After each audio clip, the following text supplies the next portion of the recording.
We're going to be going to Central America and having a little look at the Olmecs, and we're going to be going to Welwyn Garden. Welwyn Garden City. What's that? Go. Well, somebody's got to go there, haven't they? You know what I mean? You know what I mean? Right. So, okay. Right. Apparently, the AI has been saying that there's been an invasion planned of Poland using all the people who don't turn up at the classes some weeks. Drina's been in a tank. Roger's failed invasion of Poland. He ended up in the North Sea in a dinghy. No. I was put in jail. I was put in a prisoner of war camp, and Roger came to the rescue, and he dressed up as a desirable woman and got the keys off the commandant and released me. And the commandant was so taken with Roger that he proposed to him, and they got married last Tuesday. Oh, oh my God. Oh, Margaret, you know what you've just done? This has really messed things up. No. I have no fear. No in control. I was being clean breast of it. But it's Karl has been putting false information out there. Hang on a minute. How really? Yes. I've invited Margaret down for tea and that. Hang on it. How can it be false information when you've already said it? Oh, it's joking, a little joke. Now, you know what you've been doing, Karl Langford. Karl-James Langford, if I may say. Right, okay, then let's just crack on. So let's find out if there's any news from anybody this week. Oh, and by the way, because I'm the only one without glasses on tonight, I'm going to put my glasses on. So there's all of us with glasses. So there you go. Everyone's got glasses on. It's so good. Actually, can I just ask you all, who's got the best glasses on tonight? Roger, just tell us. Me. No, that's wrong. That is so wrong. That is actually Drina. Right, talking about Drina, anything you want to tell us? No, it isn't Drina's, because mine are brand new. The second day I've worn them. So they're very special. You might not be able to see them. They're cracking them, man. but Looks like they're cracking them. Yeah, I think it's cracked on the frame. Frame's gone. Right, I can't even see with my glasses on when I'm teaching. Right, Drina, there's nothing you want to say today? No, thank you. What about you, David? No, thank you.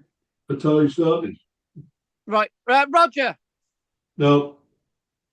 Okay, Judith. No, you'll be surprised to learn. All right, that's good. Do you prefer my hair like this? I hope so. Margaret. Well, I just saw the next instalment of the Bettany Hughes programme about the Nabateans. Oh, yeah. It's good, isn't it?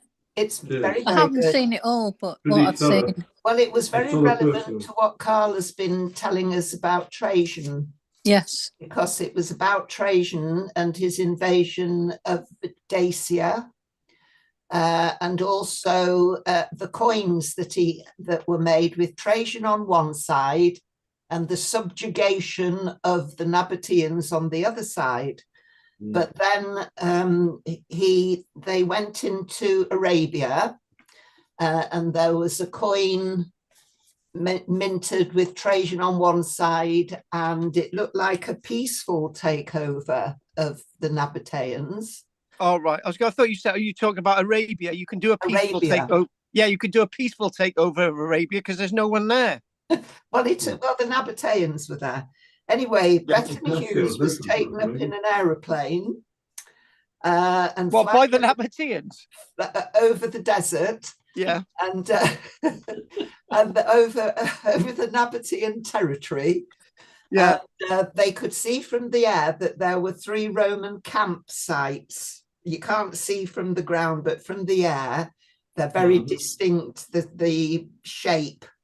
And they're about approximately 23 miles apart.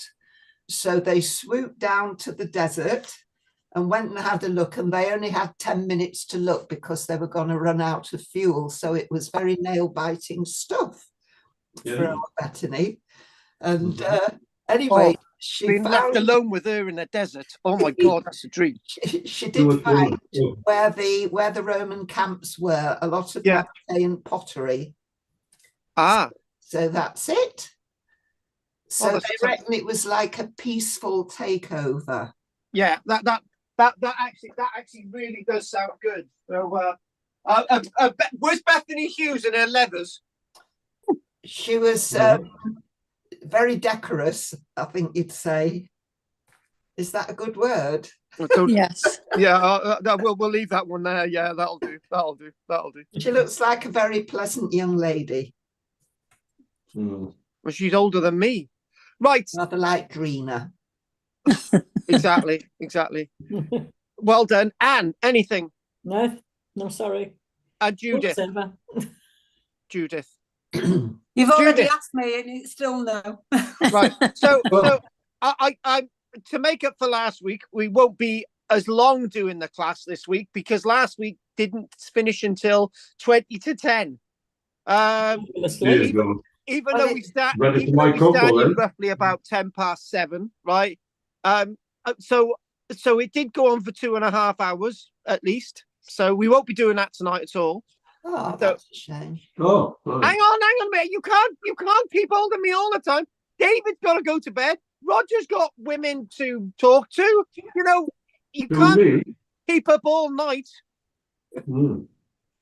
Well, you know. Right. Okay. So we're gonna start with some images. I don't know where the others are, but there we go. Let's crack on. So see if I can get this working straight away. Start, job done. And I just want us to do some proper a nice bit of Roman stuff to start off with. So there we go. Roger's upside down, and we've got a few things to look at tonight. And also, you wouldn't recognize me here, would you? But there you go. Wow. Oh gosh. Wow. You look like Keith Richards.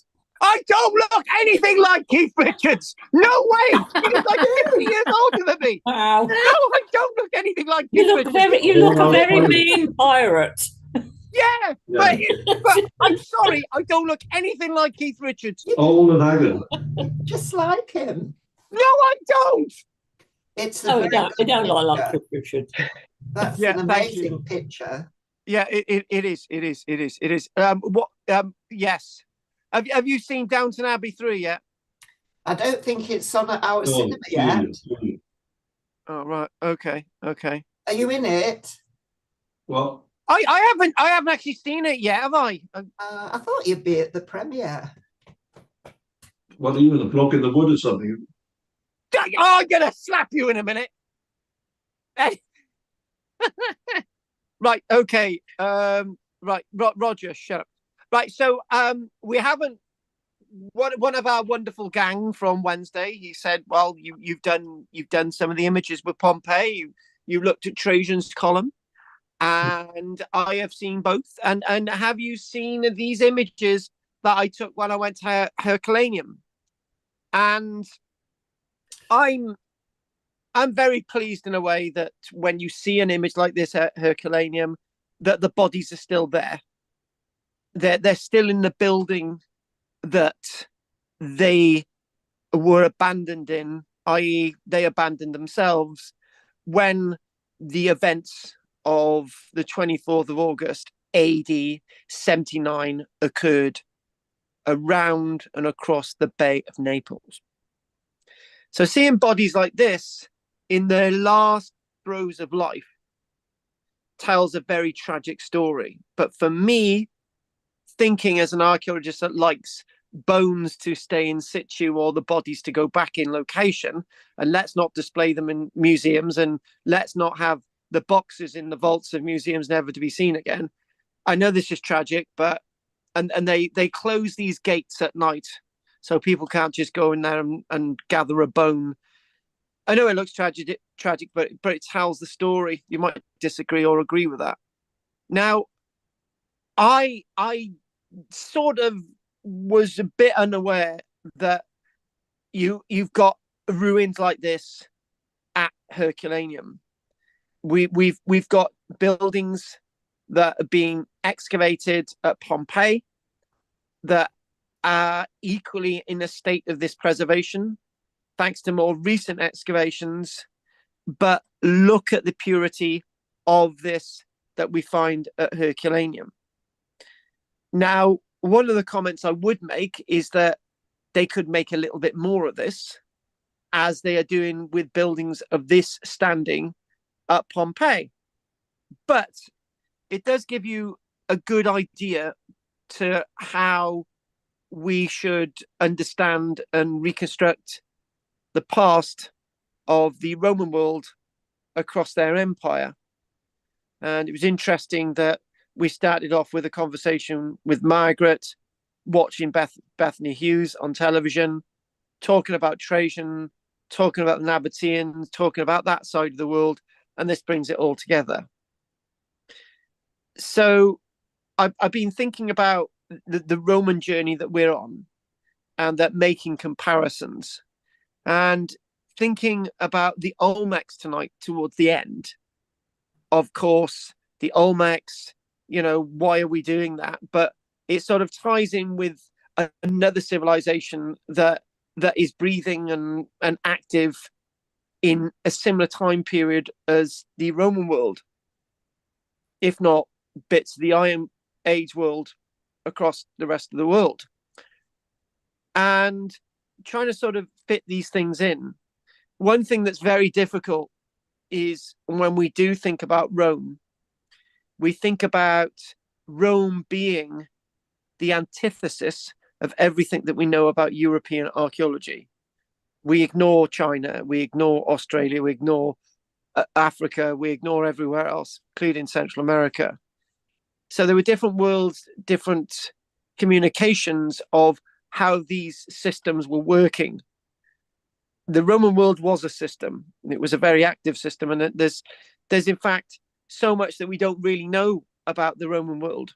We looked at the ruins last week of Rome, and I mentioned about Trajan's Column. So Trajan's Column, it's a beautiful story. But even on Trajan's Column, it's not a complete history, because there was paint on it, and that paint had numbers and letters and names and so on, which have all been washed off. So even Trajan's Column isn't complete. I remember saying last week that you do look at the ruins of Rome, but those ruins of Rome that still stand are not 50 or 60 or 70% of the Roman world that is still around them. It's between less than 5, maybe 5 or 6% of the Roman world that still exists in Rome today. You might think the Colosseum, but between there and Trajan's Column, there's lots of medieval stuff. So when you're talking about a small sample, so back to this, when we look at Herculaneum, we can say that the sample of archaeology is a hell of a lot higher. And this is what makes Herculaneum and Pompeii and Stabae and Oplontis so important when we're understanding the Roman world. So we look at Herculaneum, we look at the street plan, we look at the buildings, we look at the archaeology, we look at the people and all these other things, and the street plan and the walls and the storage buildings and so on. But then, alas, then we've got between 50 and somewhere about 65% of Herculaneum standing today. So there is a lot missing. And we've got to remember that. We've really got to remember that. What I'm getting at is that we think we know what these worlds were like. We think we understand them, but we don't. Even though we feel that there's so much present in this one image, bit of painting, who lived in these, what were their names? Did they have animals? What did they eat? All these different things that we don't know. So we can be pleased that this has survived, but it's not. And some of this has been reconstructed as well. So again, trying to touch the past is still clutching straws. It's still that jigsaw puzzle. And also, we know that jigsaw puzzle, don't we? We got 1,000 piece jigsaw and 3 pieces are missing. Well, that makes a big difference. We can never have 100% jigsaw complete of the past. Even our own lives.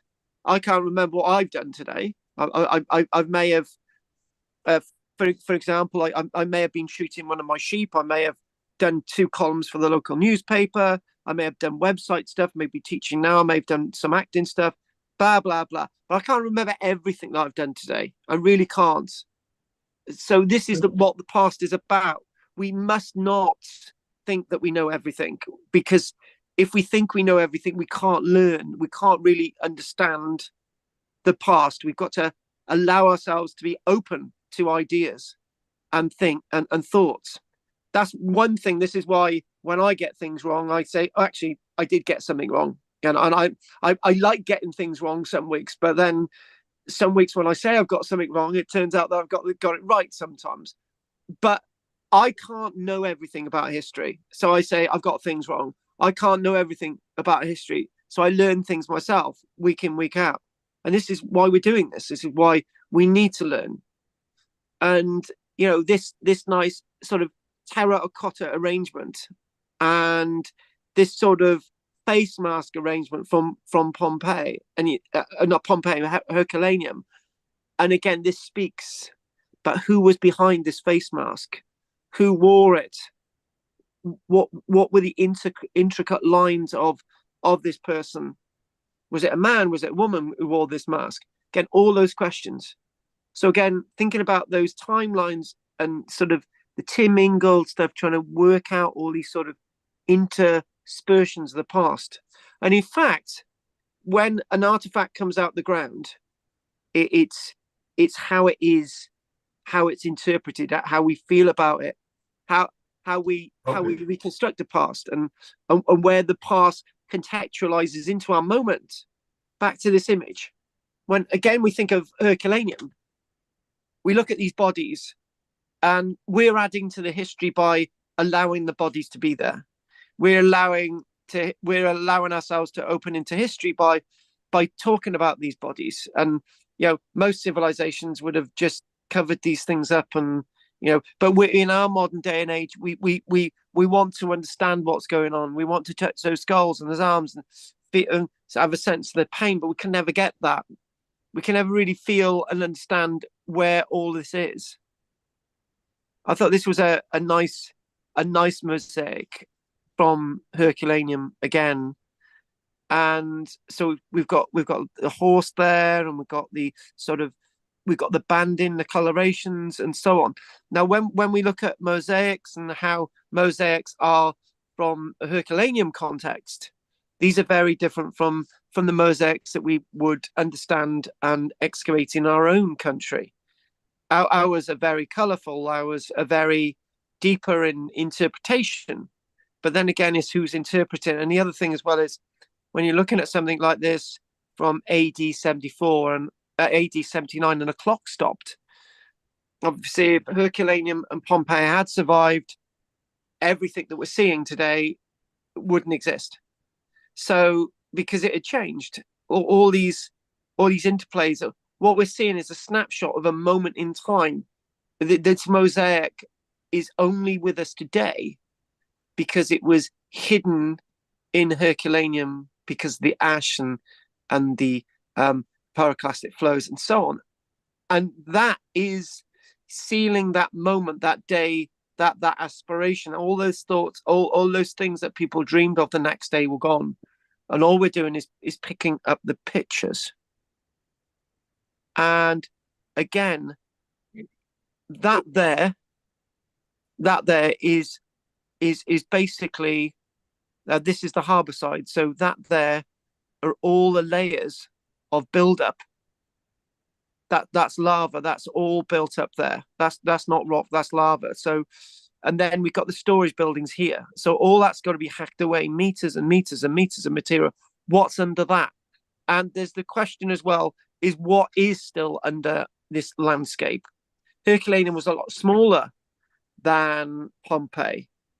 We've excavated more of Herculaneum, but the level of archaeology is still extremely special. These people are down there in those 3 arches, 4 arches, and so on. They're down there, they're hidden because that's where they went, hopefully to be rescued, when in fact their ability to be rescued was being taken away by stuff being dumped into the sea and the lava and all the rest of it, sort of building up. And again, it's this timepiece when we talk about Britain, and we talk about the sense of connection with the Roman Empire. That's really important to think of that. And yes, we had our frescoes here as they've got in that moment, AD 79. But if Herculaneum, Pompeii, and the other locations had not been affected by Vesuvius, we wouldn't be looking at that. And again, we're lucky to see this. We're seeing something that the Roman world after AD 79 never saw again. And that's important as well. So we are looking at something that was equally a time capsule for us now as it would have been to the people back in the Roman world, AD 100, AD 200, AD 300, and so on. So getting into the depths of those colors, and this was like those little museums, you know. Again, when we go to museums today, there's lots of museums in the country that reconstruct the Second World War or reconstruct the First World War. You know, got a reconstructed street scene in a aircraft hangar, you know, and you're thinking, oh wow, that's good, you know. But that is reconstructed mainly. This is the real thing, and this is as what we're looking at is as close to us as it was to somebody AD 100. Again, that concept.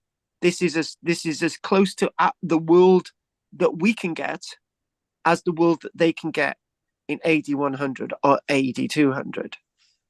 Again, getting an idea of the figures and so on, and the coloration. Now, obviously, these fountains, again, very similar. These marble fountains, very similar to those wonderful marble fountains that we can textualize, feel, and understand in Pompeii and other localities. But this is Herculaneum. Now, there's another little point here. There's another little point. And the other point is that we don't really see these types of things in many Roman cities that are after AD 79 surviving, simply because the seats, those towns and cities moved on. They changed what they did. They had different water fountains, they had different features. Things were moved away, things were taken away, centuries went by, things were changed, the street furniture and all these other things altered. So again, it's quite odd to be looking at these things, because technically, if AD 79 never happened, these things wouldn't be there today. That's it. That's reality. Water to the Roman world is extremely important, and we see that justified at Herculaneum. One thing that I've been thinking of is I'm trying to get bits together which sort of portray this interesting world of the Roman era, and I might put together a presentation about what Fishbourne was like before the Romans got to Fishbourne in AD 43, because we know, for example, that we mentioned people like Verica. We know, for example, that Fishbourne was already a Roman type villa before the Romans built it. And strangely enough, folks, I do actually have the technology now to do that reconstruction next week.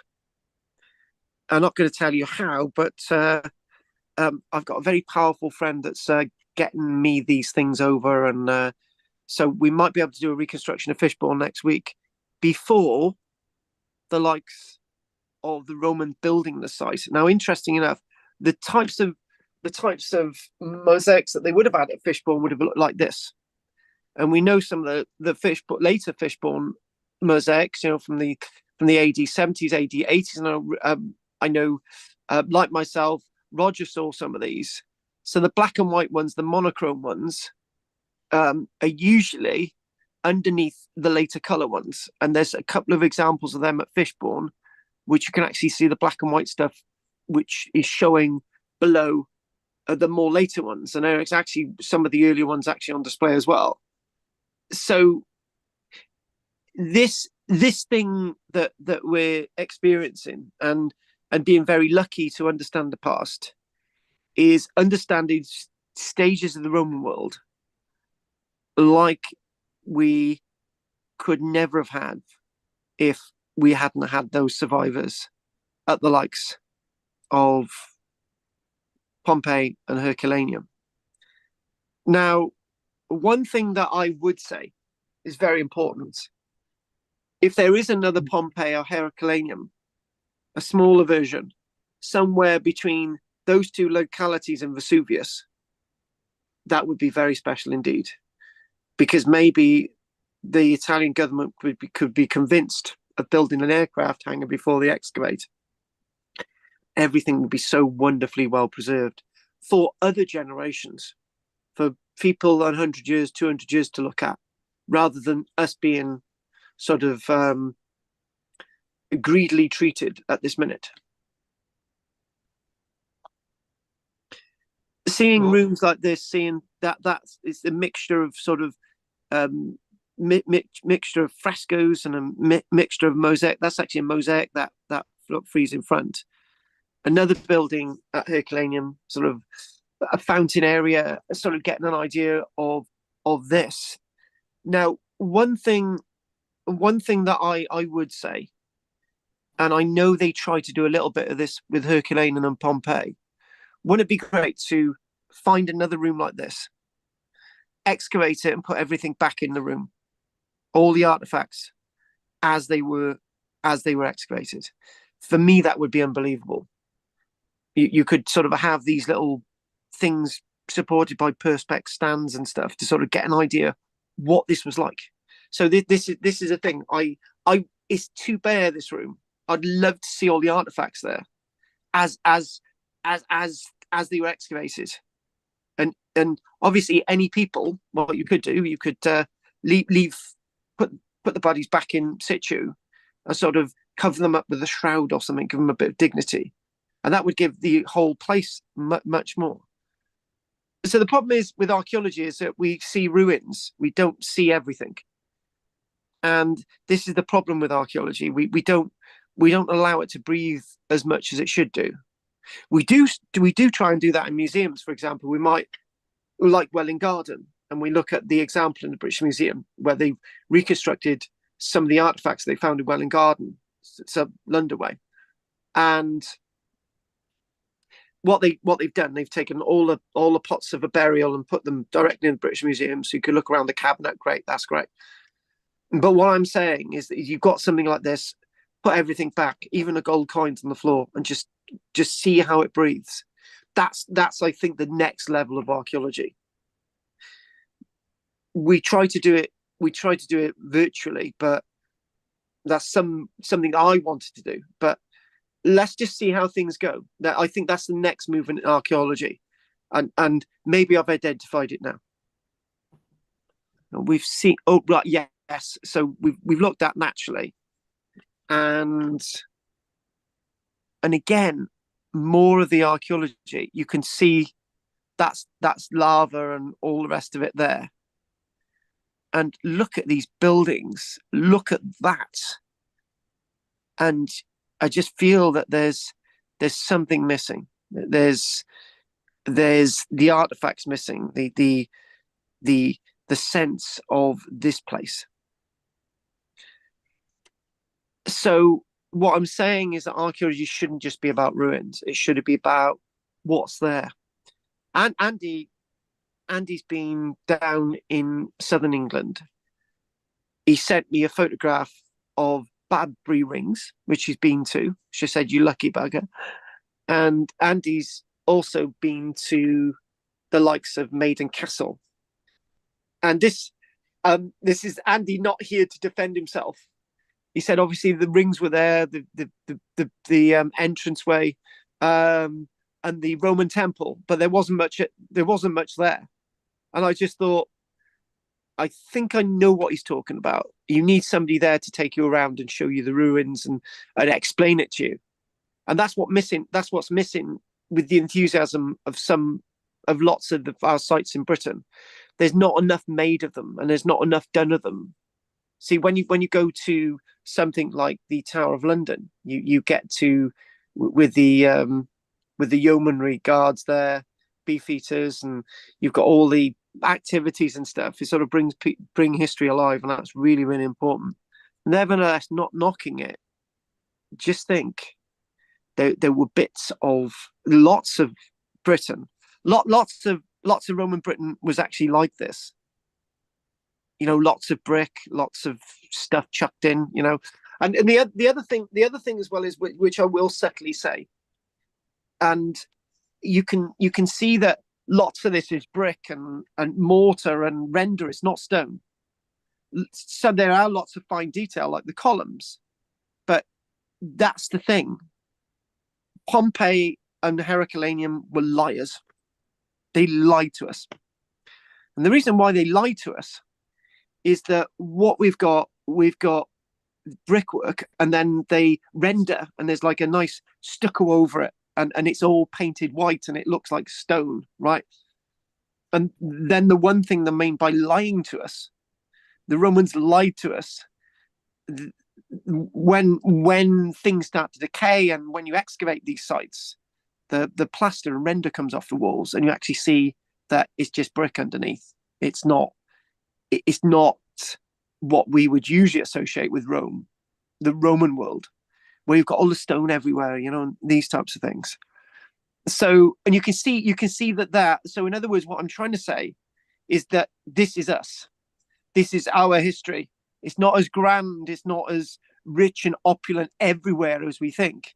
It's only the likes of Rome where you get everything looks like it's made out of stone, you know, like the Colosseum, like the Arch of Titus and Constantine, and then you look at the Pantheon and so on.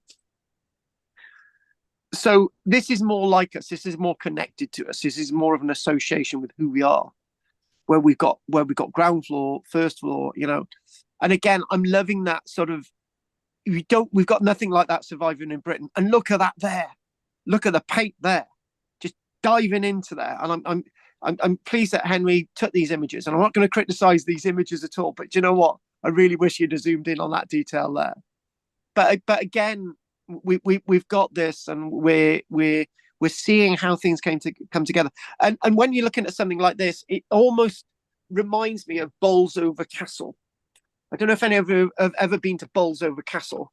It's this beautiful mansion house. You've probably been there, Judith. Any Bolsover Castle? It's up in Yorkshire, I think.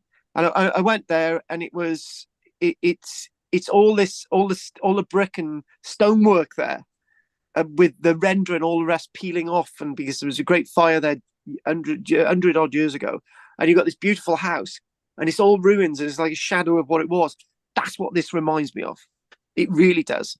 Seeing those types of places and getting into the depth of that. And in a way, you can see something to what I'm talking about in the back, where you've got archaeologists and they're sort of showing where some of the stuff is in the background. And this here is where they would grind the grain. I was listening. It wasn't Bethany Hughes. I think it was another correspondent for the BBC, and she was saying that. And I was quite surprised by this when they started looking into Pompeii and at Herculaneum. These were not nice places. The places that were nice, right, were the first floors and the second floors, right. But what you would see is that Pompeii, Herculaneum, were really hot places most of the time. And this is one thing that we forget. If you worked in a bakery, that was probably one of the worst jobs. It was hot, it was smoky, the flour was in the air all the time. And it's said that people who would work in bakeries were actually the lowest of the low, prisoners, not slaves, prisoners, maybe slaves, but this is a life that you don't want to be involved in regards to working in the bakery and sort of there, work day in, day out, grinding the flour.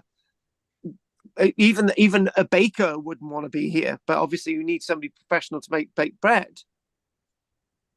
But again, this is and when for example this is Herculaneum, when for example they excavated Pompeii, there was some of the bread still in the ovens. And I don't know if you've ever seen sort of a journey to the center of the earth, and they get really deep and they find this building and they think they've got bread, but it's like fossilized bread in an oven, right? So they're sort of using that from the sense of what they found at Pompeii. But there in the bowels of the bakeries, that was the worst place to be. Oh, I was looking at this. I thought, I have no idea what that is. Obviously, it's some kind of artificial bronze tree in a house, and didn't get any further than that. I'll ask Henry what that is, but it's obviously a weird sort of sculpture. Yes, they did weird sculptures as well, just like us, like a Banks. Well, not a Banksy, but when we talk about sort of weird sculptures, I don't even know. I think of Damien Hirst. I don't know a good copper bronze sculpture in a modern day and age. But the fact of the matter is, they did it as well. They did this really weird art stuff. When we think about the past, we always think that we always think that they did things in the past that were artistic, and it sort of indicated their artistic skills, and then we judge it and so on. I tell you what, in future generations, if people look at some of our stuff, Tracy Emin's bed, you'd think, well, what the hell? That's not art. So you're thinking that we can't judge the past, and we've got this sort of, what I'm trying to say, we've got a perfection over looking at the Roman world, and it's not as perfect because it's like our modern day and age. We're not perfect either.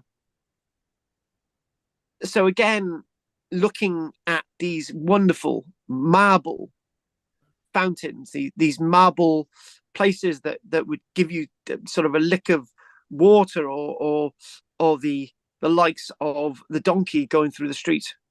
And I would say probably it's cracked in the middle. That probably might be to do with the heat. I don't know. But again, getting that. Do you know what? I'm not really sure I'd like to go to Pompeii or Herculaneum, simply because it would be full of tourists, and I would be the archaeologist there who would end up talking about the whole thing to everybody. It would spoil it for me. And it is missing those artifacts. It's missing that sort of stuff that I want to see, which I want to put across to you and sort of make you visualize. And we've got to be very careful to preserve and cherish what we've got historically wise in places like this. And Roger, I think there's something very similar in one of the mosaics at Fishbourne like this. And yes, yeah, you've seen the one. And that is like a big sort of paved sort of mosaic area at Fishbourne.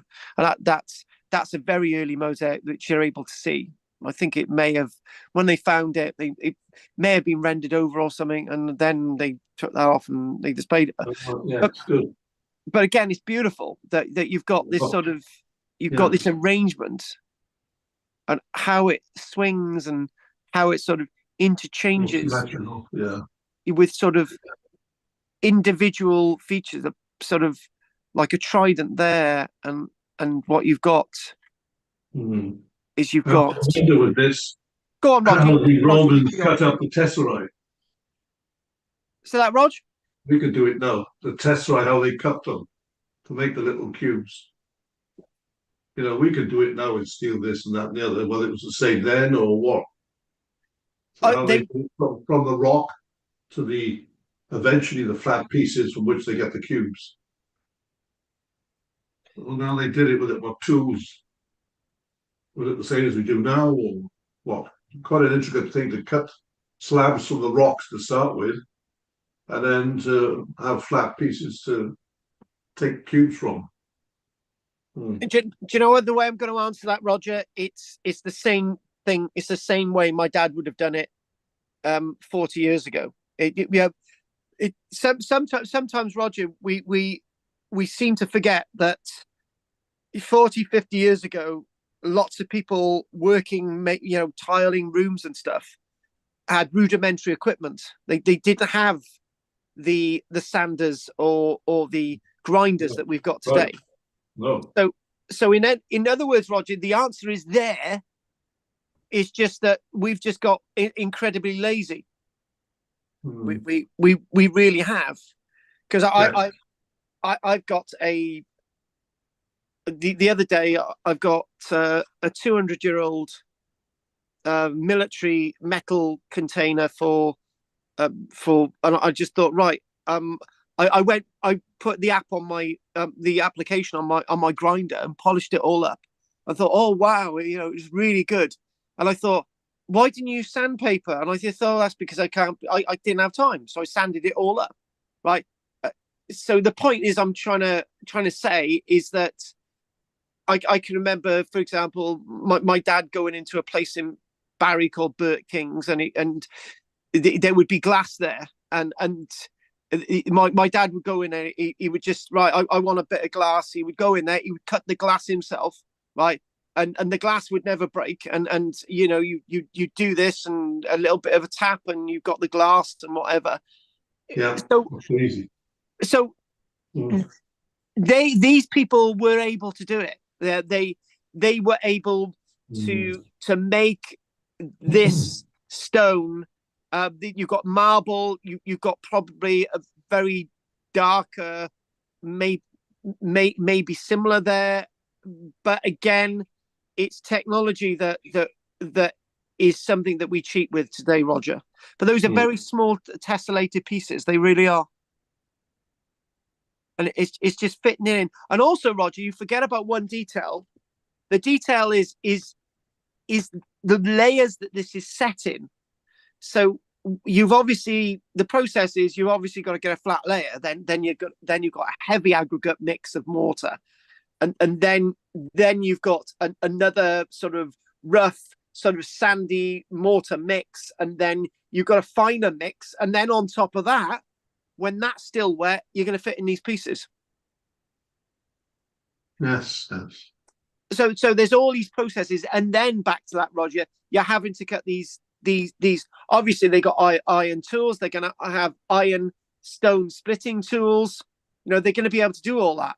But when you ask that question, it's actually, how did they do it? And we've answered that, and it's just thinking, well, but we were doing this type of thing 50, 60 years ago anyway. It's just that we don't do it anymore. That's the answer. And this, I was told, is a wine press. And I think, did he say it was a laundry press as well? Anyway, so you've got, this is actually made of wood still. So this is a wine press. I'm told, which is in that glass there. You've got some survivors of this press. And again, one of the things at Herculaneum was that they've got whole doors surviving at Herculaneum.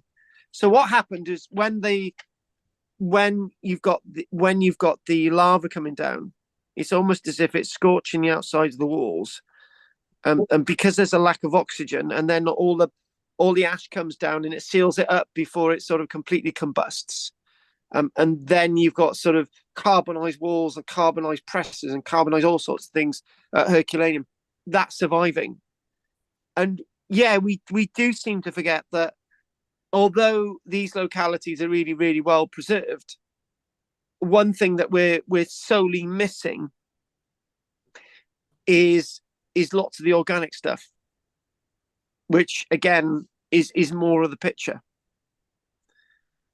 So what we're going to do is, there is where, oh, just this is a scratch and sniff, right? Where is this? Do you know where this is, Roger? Just on a place I don't recognise it at all. Venice. Very well done, intricate and clever. Yeah, that's Venice. Where in Venice? That's Venice. Yeah, that's where Henry sent me a message today. He said, "I'm in Venice." So Beautifully done. Yeah. So yeah, this is Venice. So this is one of those churches in Venice, and I basically said, well, they're looking at that, and all that stuff is actually built on mud and sands and stuff, little miniature islands, and you're thinking it's still standing today. Still there today. Anyway, let's crack on. Oh, and that's a little image of my baby turkey. Is no longer a baby turkey anymore. So right, okay. So we're gonna crack on to. Oh yeah, I found this on the computer. It's not really good at all, but it just sort of showed domestication of animals, and it's sort of dogs being first, and then sheep and goat, and then pig and cat and cow, and they're talking about. When you're talking about domestication, it's a bit confusing when the horse was being domesticated, and it's sort of looking at thousands of years really. That we're looking at sort of domestication of all these animals. It's not very clear, but I thought I'd put that in there.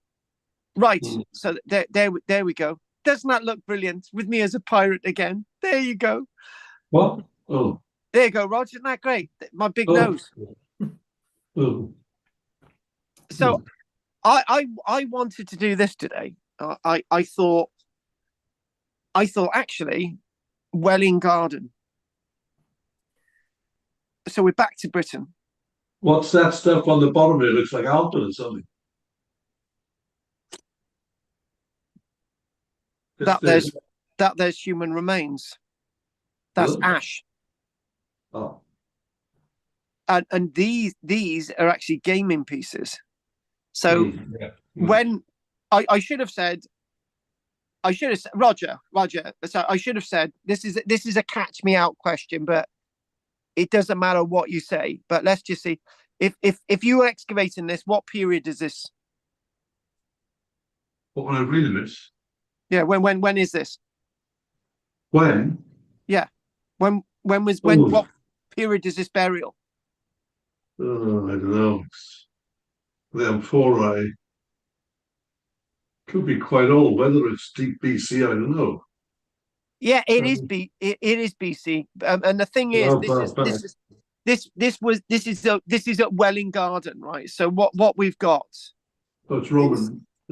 So we got Welwyn Garden there, yeah.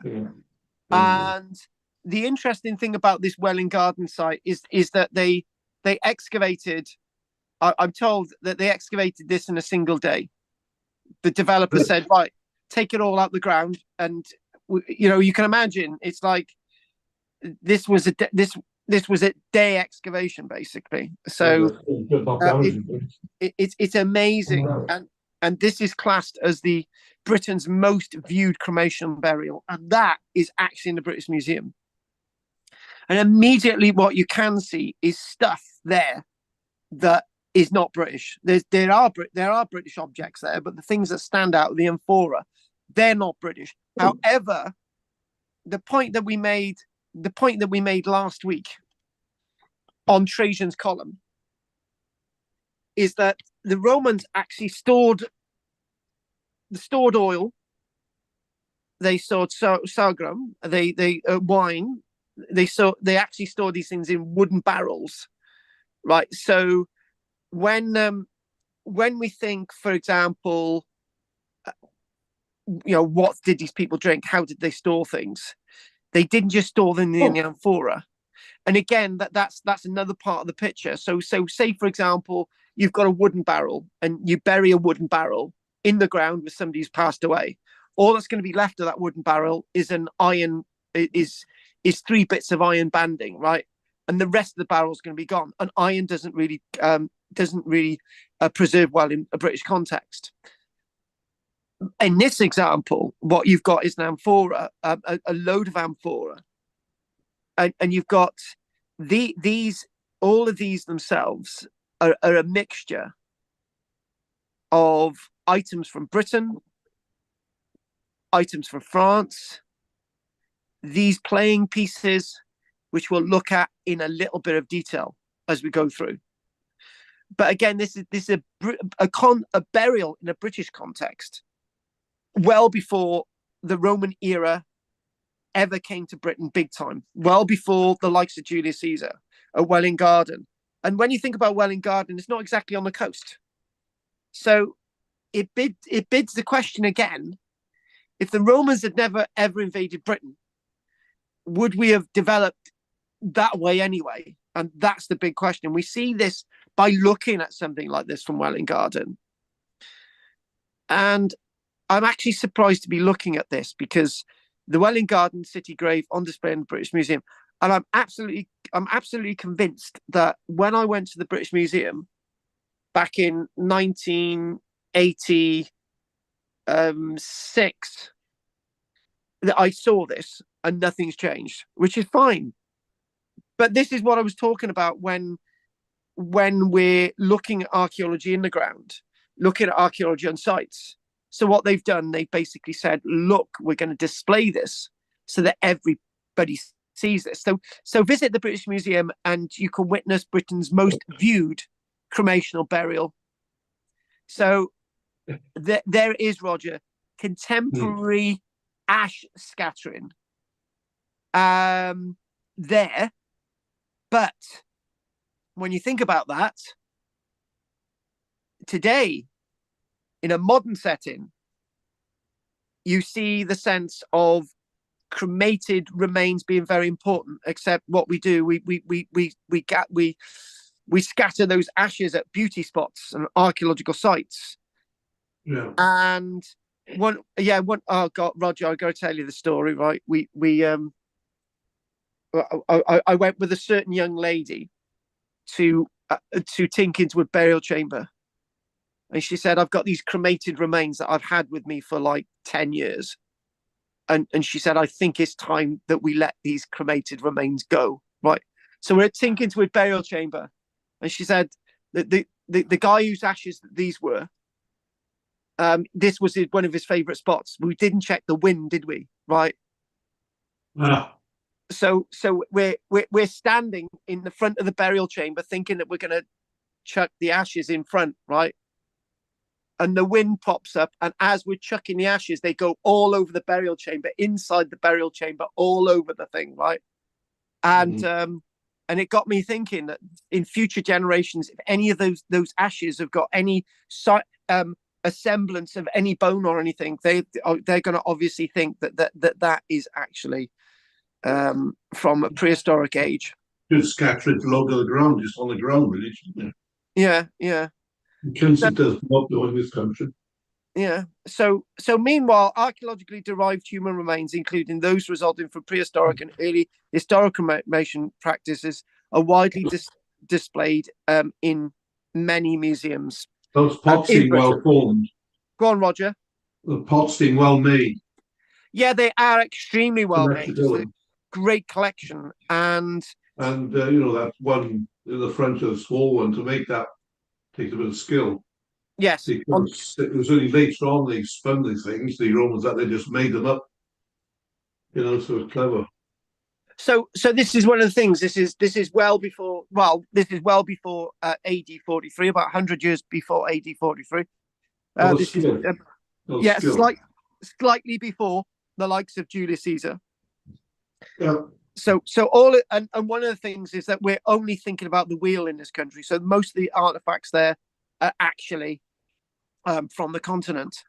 So the British Museum gets over 6 million people through its doors every year, and it presents one of the most exceptionally rich cremated remains that we've ever excavated in Britain at Welwyn Garden.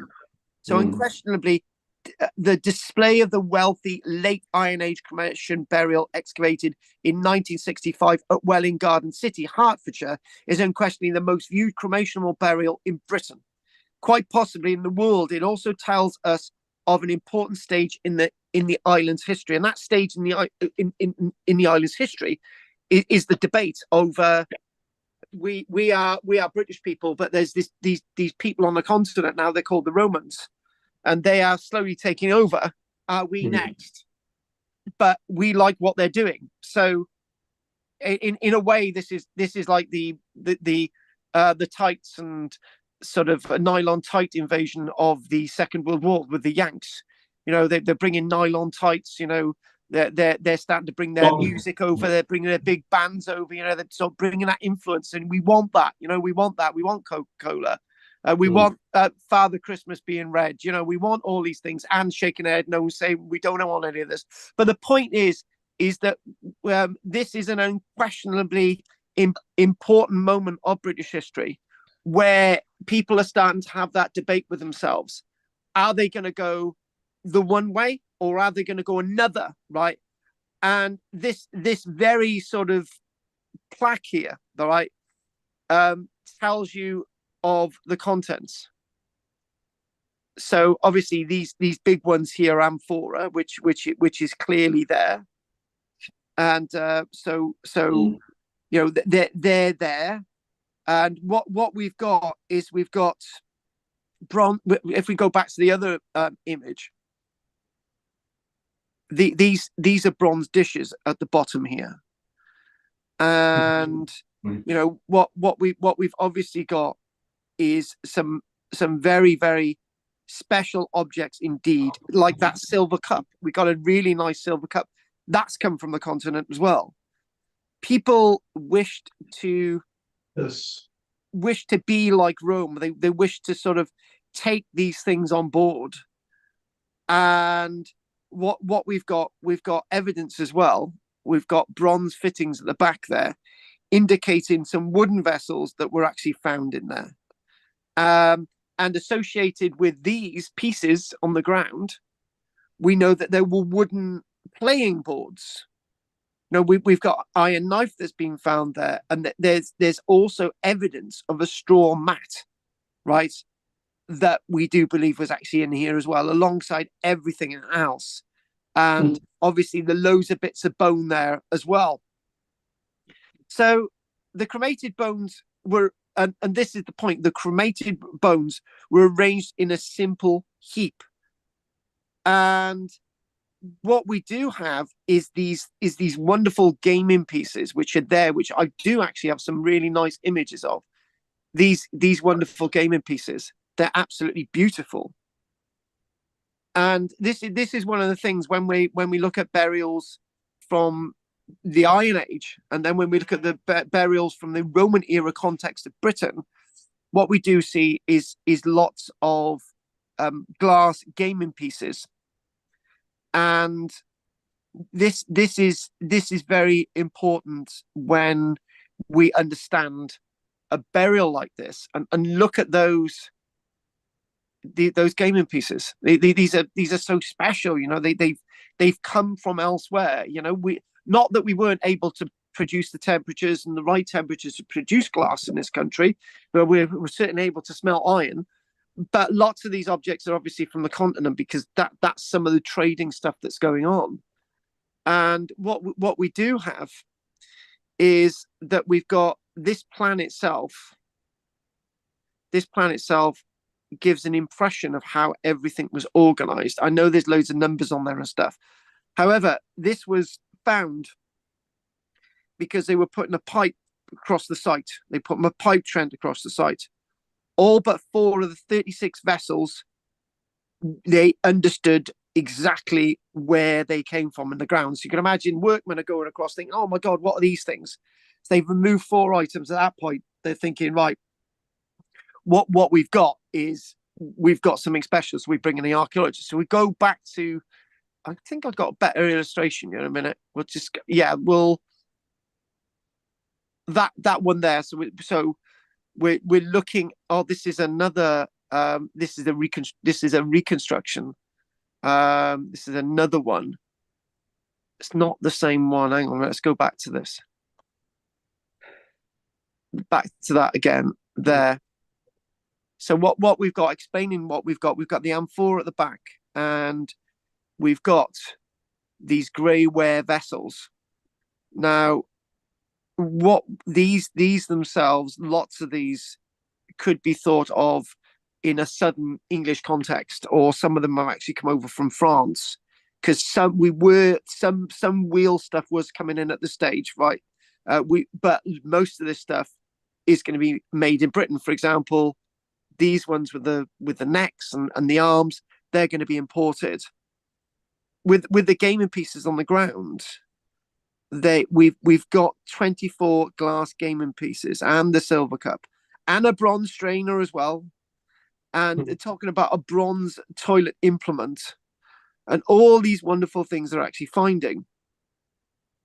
And they actually found the sort of the bones, the knuckle bones, the phalanges of a bear in here as well. They found them constituting one paw. So when we were excavating this and understanding where everything is, and again, it was just a pit in the ground.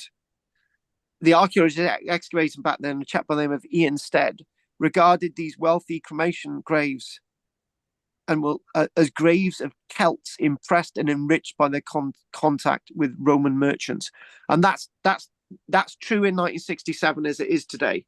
They were so impressed that they started bringing these things home to their wives, and you know, you bring like some of this home to the wife, and you're thinking, oh wow, what's all this, you know?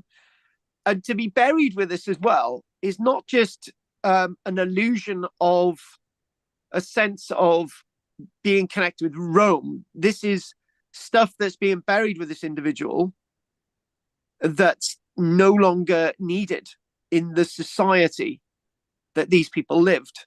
I think one of these great illusions which archaeologists like me try and break, one of the great illusions is that when we look at burials, we sometimes think that burials, people are buried with the best of the best. And we're starting to work out that that's not exactly true. When we look at the likes of the Sutton Hoo burial from the 640s, for example, whether it's Rydweld and so on, lots of the objects at Sutton Hoo are broken. You know, they're not complete. Some people say, oh, they deliberately broke things and put them in. Well, lots of this stuff was already broken and damaged. So that person was not buried with the best of the best that was available in society. Why bury with somebody with the best stuff, you know, when we need it in society? So even though these items themselves, you know, all 36 of the larger items, not just the playing piece, but the 36 larger items, these indicate only part of their world. So obviously they're continuing on this world, the illusion of their world, and obviously being buried like this is another illusion, an illusion of feasting, and perhaps the occupant's identity are not simply evidence of links to the Roman merchants, but a wider world, and their understanding the wider world. You know, this reflects a sense of where they're going. Remember this, when we came back to this, it said earlier on that this is an important stage in the island's story, and we forget that. What we like to do in British archaeology, we like to say 1066, 1 minute they're Anglo-Saxons and the next they're Normans. We like to do this with the history of Britain. We like to say Iron Age, and the next day they're Romans. They're not. It's you know, there are very few Romans in Britain. There are very few Normans in Britain. There are very few Anglo-Saxons in Britain. They develop as a culture, but unfortunately, that's what we do when we go to school. 1 minute is one thing, and the next minute is another. But it's not that. Things sort of move through, and all of this Roman stuff has been happening over 100 years before Rome decided to add us to their empire, and that's really this is really what we're getting at. And the other thing is this was one of a few other burials as well. This is the most precise and most intricate burial.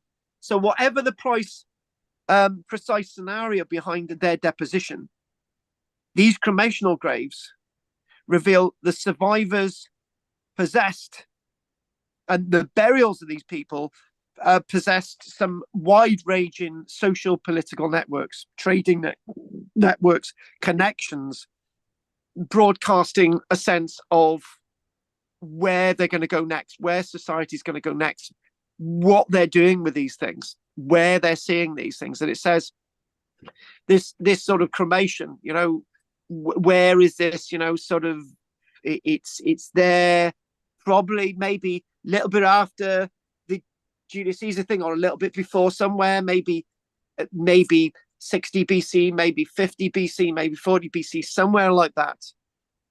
And what we've got is it says there that 24 opaque or semi-translucent colored glass domes. I tell you what, I used to have a gaming set called Pente, right, which was these glass beads, and what you had to do, you had to get a row of, it's an ancient Greek game. I used to play it a lot, and this reminds me of that, because some of those pieces were extremely colorful.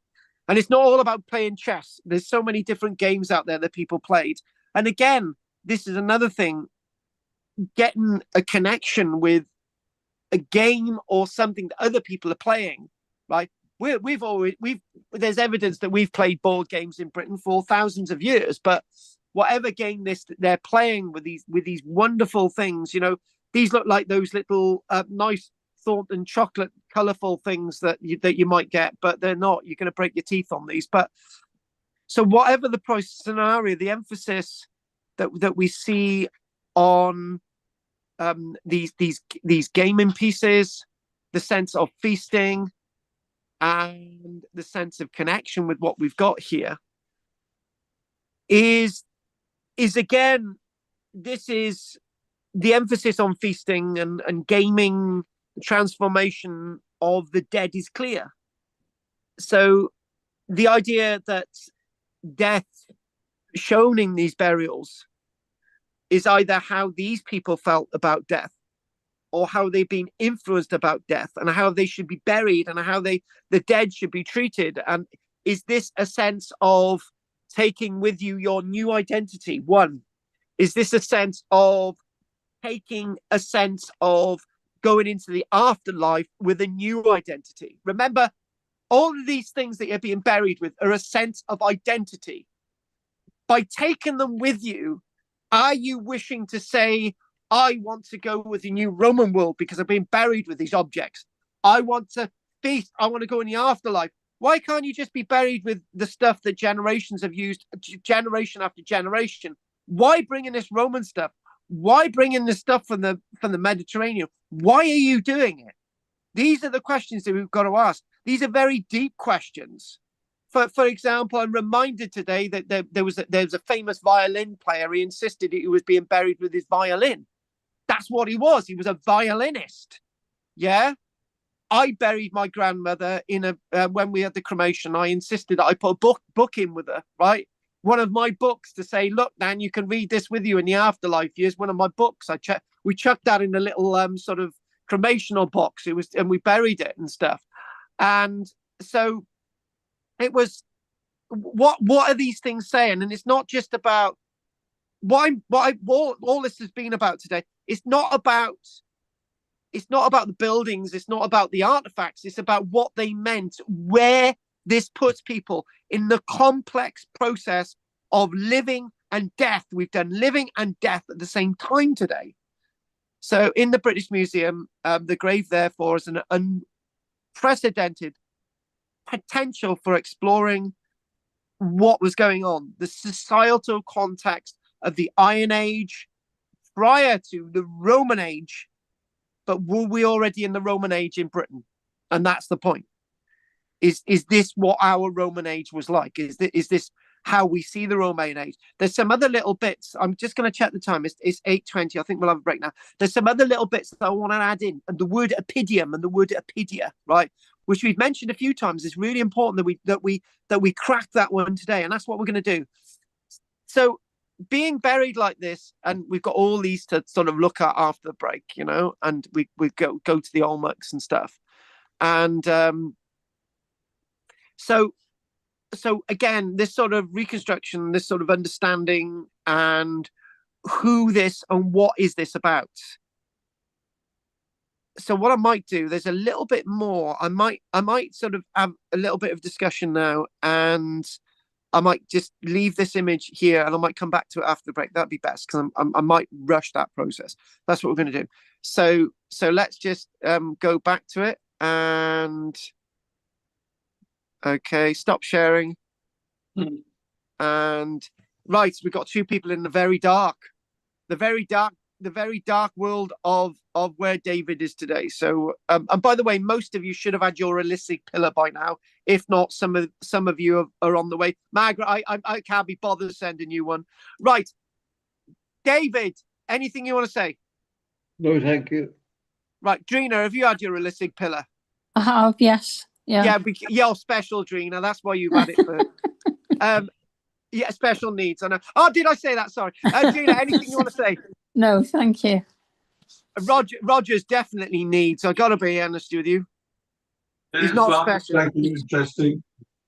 Yeah, have you had your copy of the Illicit Pillar, Rog? Of the Illicit Pillar, the magazine. Yes, that something the other day. Yes. Oh, that's all right then. Don't tell Roger. Don't tell the rest, because they will think that Drina and Roger are special. Oh yes, that's right. Yeah. Look at Margaret. She's really upset now. And Margaret, whatever you've said now, you may be disparaging me about the Polish thing, right? But now we've got a serious problem with the AI. Yeah, we have.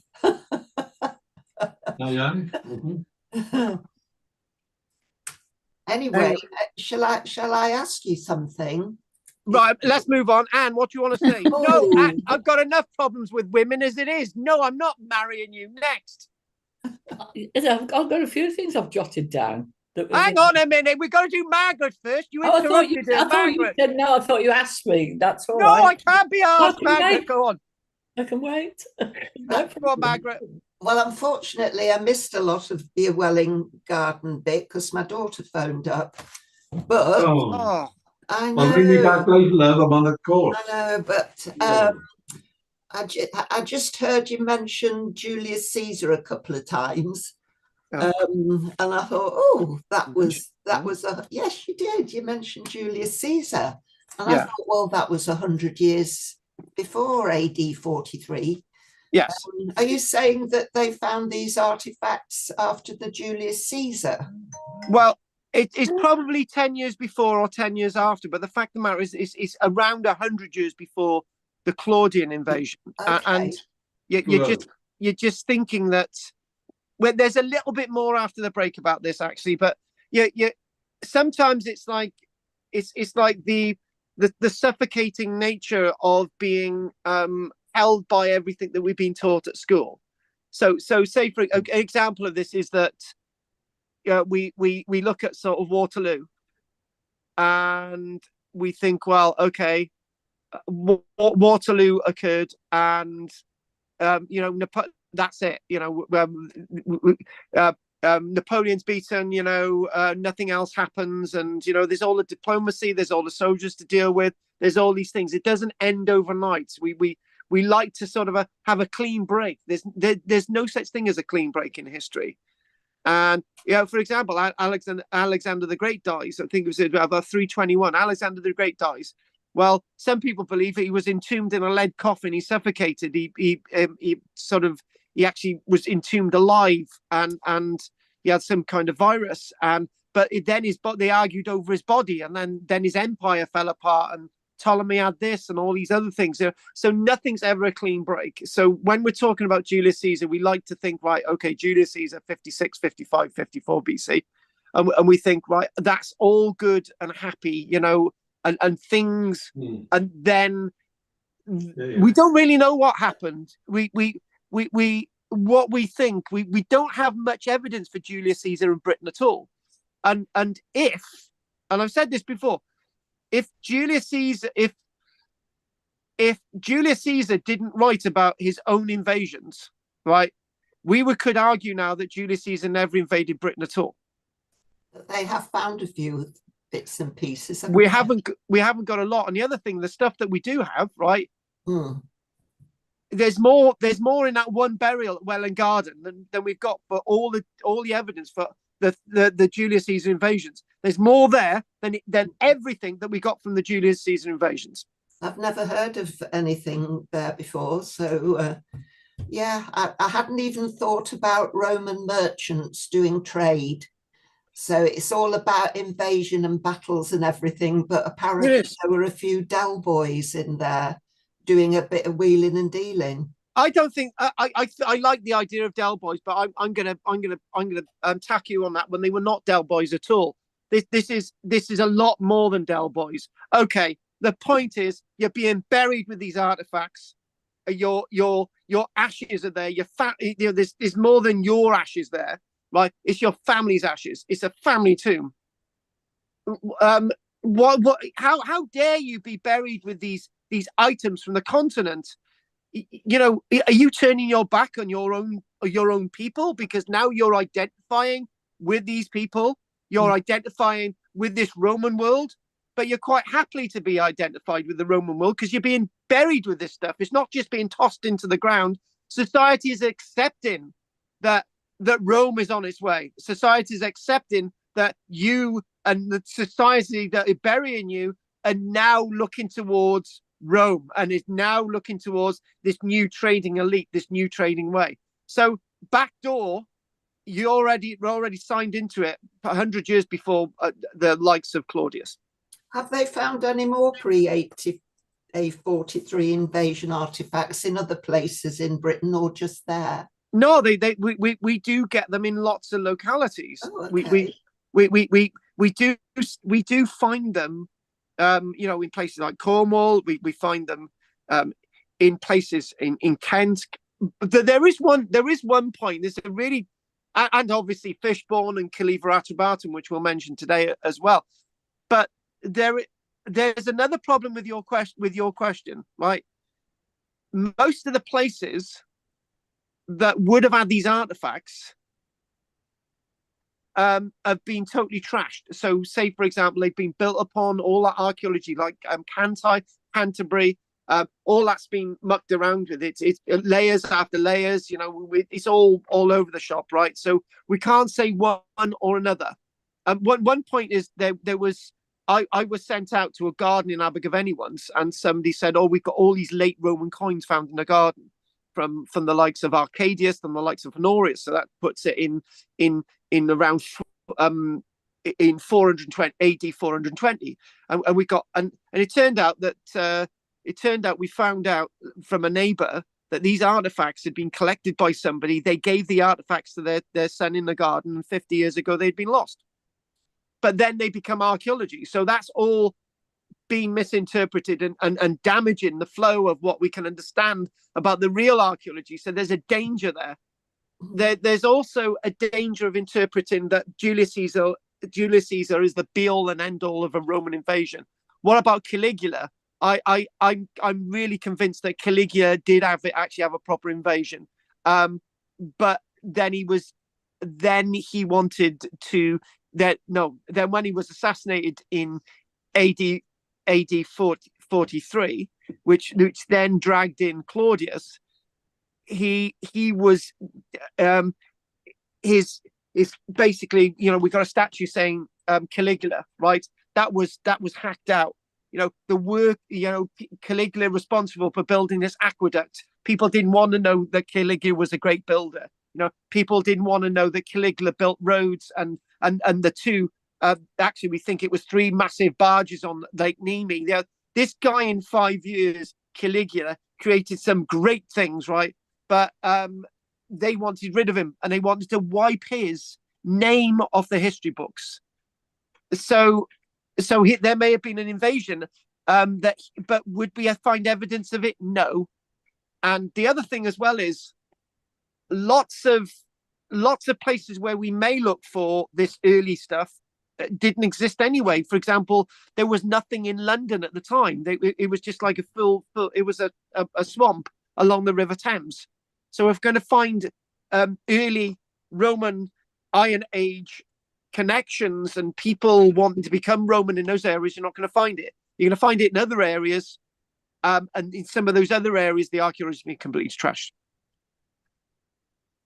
God, I managed to keep that going. I thought I was going to forget some of it. Anne, you can talk now, Anne. Go for it. Right. Well, the first two things I thought are really just that you've also opened eyes rather than things like in Herculaneum, finding that room, which is, we are seeing it as it was, when people first discovered it, and we see it in the same way because it hasn't been changed. I thought that was quite it's sort of fairly obvious in some ways, but it's something I suppose I'd never thought of.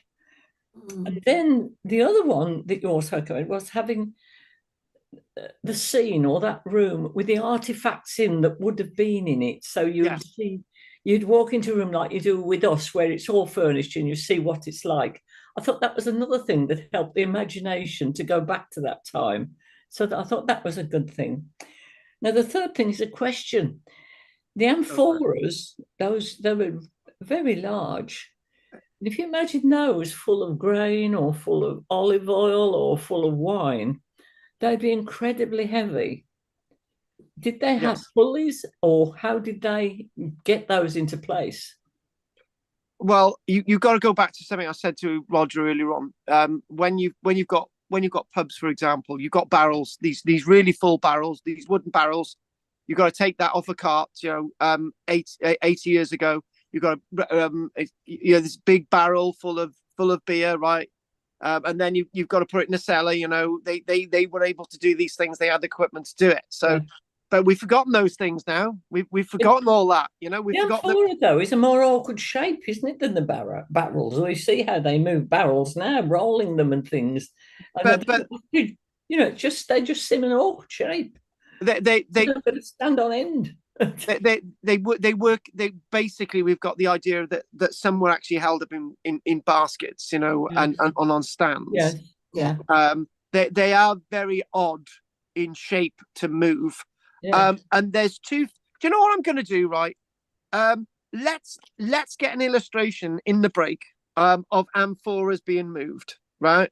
And there's a certain name of its of a name where you're trying to discredit an emperor, and I'm going to get that in there as well. Yeah. And the description of that. So there's 2 points. Right. Anything else, Anne? Yes. When you talked about stuff being buried with people, and you talked about the family relationships or what the society was like, and those issues would come in. What about religion? It always seems to me there's always religion wrapped around burials. And how does that affect what they put in, the religion? I was editing that text when I was reading it out because there wasn't much in the way of religion mentioned, and the problem is that I keep saying to people, when you bring religion into it, it dominates discussion. There's a discord with it, and it's almost as if it becomes the be all and end all. And it's the same argument with Stonehenge. It's all about religion. No, it's not. No, I didn't say it's all about it, but it would come. Yeah, expected it to come into the situation. There is a process of religion in lots of these things, but when there's actually a clash of what you just said, because if this is about religion, why are you being buried with artifacts that are from a culture that has another religion? And these things would be identified in another vein. and it gets extremely complex. So sometimes when you go into a burial context, is there a means of seeing the religion but also be disconnected by the way you're being buried with things, so that the way that you're being buried with things are not necessarily a religious entity? So say for example in Christianity, most people are not buried with things because they come from nothing, they go to nothing, memento mori, you are nothing. So you're not being buried with things even though you might be incredibly wealthy. Now, but if one thing that I'm reminded of, that they in a graveyard in, I think it's Merthyr Tydfil, the great iron marsh, the masters, the Crauchetes, right? The one of the Crauchetes was buried with a massive slab, right? Huge, massive slab, which was nothing to do with religion, right? Because he could be buried with a huge, massive slab, right? So I've said it in a moment. There are religious connotations, but we shouldn't go all the way with interpreting these things as fully religious. It's only part of the story. And when you see these artifacts, I don't see religion to do with any of them. Well, obviously there might be some bits, but what the hell are what are the phalanges with the bear's paw supposed to be to do? Is that to do with religion, right? So no, so again, it's again that comes into it, but not the gaming pieces. That's not religious. So again, the religion is only part of this, and it's only the small smattering of what's going on. Thank you. Oh, can I ask you something? Carrying on from that, go for it. If they're buried with food and drink, yeah, they are. Does that mean they're going on to a second life? Yeah, I mean, what's the point if they're not? It must be a religious thing. The problem is with something like Welwyn Garden, it was found in the 1960s, and we didn't have, and it was found in a bit of a rush, and we didn't have the ability to work out if there's any lactic acids associated with these things. We didn't, we didn't have sort of the ability to analyze these things, and it's very, and that goes back to the original question: how would you put something like this in the ground which was full of wine? Were they full of wine? That's the thing. It might be that some items had no association with food, other items had an association with food. And remember, this would have had a wooden sort of frame over it and a box and all the rest of it and so on. So yeah, there is an association with food and an afterlife. But then this is the other thing: when we do bury some sites like this, we find out that we think, well, were they actually buried with full joints of meat, or had they cooked that meat and eaten them and then chucked the joints of put the bones in, right? Because if you're going to go into the afterlife, the bones might represent food that might come back to meat, and you might be able to eat it. So there's all those to-ing and throwing between what is actually their meaning and what isn't their meaning. And the other thing is, to bury these people with a lot of food also indicates that they had a lot of food available in their society. Yeah. Could be that the cops and things were to drink the elixir of whatever you're going to, or something like that. You're going to join the angels or whoever it is. I mean, I know that things can get so nonsensical with religion, but you just wonder, because religion is so ubiquitous and has been around forever. It's a kind of almost nonsense, but many people believe in them. And if they're going to bother to put something in a grave, and they're thinking of afterlives, which most religions give you the idea of an afterlife. It's one of the things that they explain, you're nothing before birth, but there's this wonderful thing waiting for you when you've finished. Most of them do that, unfortunately. Superstition and religion, the same thing, going back to ancient times. It's a similar thing, yes. Superstition. But again, it's like, if these people were again back to this thing, the on my screen, the L shape, Drina and Margaret, right? If these people, if this was a massively religious thing, and if they were massively superstitious, back at you, Drina, the going through Anne at the same time. The problem is, so why are they being buried with things that weren't actually culturally British? So this is the confusion there. They're being represented in the burial by things that are not British artifacts. Would they have thought that stuff like sometimes we do now, if you get something abroad that's really posh, Italian shoes or something, that's something more wonderful now. It may have been that stuff coming in had a special, better than anything we could make. So they're rich people if they can have that kind of thing. I don't know. But then again, if it comes into religion, questions. Yeah, if this comes into religion, it's away from that argument, isn't it? So. Yeah. Can I ask you another question? My God, I gotta have a coffee. Sorry. Right, go on quickly. Oh, do you want to leave it then? Yeah, I'll have the question. Judith, get your mic on, and we'll go on quickly, Margaret. No, Judith's not asked anything. No, hang on. Say something, Margaret, quick. Just that if there was today, if there's a dreadful disaster similar to Pompeii, they would go in and raise everything to the ground, get rid of all the bodies and rebuild.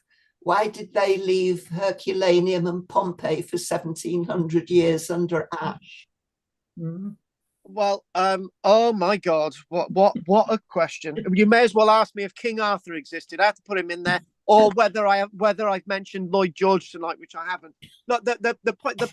We did actually answer this question 4 weeks ago, right? Oh, okay. We know that people did go back to Pompeii, and we know that people did recover things from Pompeii. We know that they took things from where they used to, some keepsakes.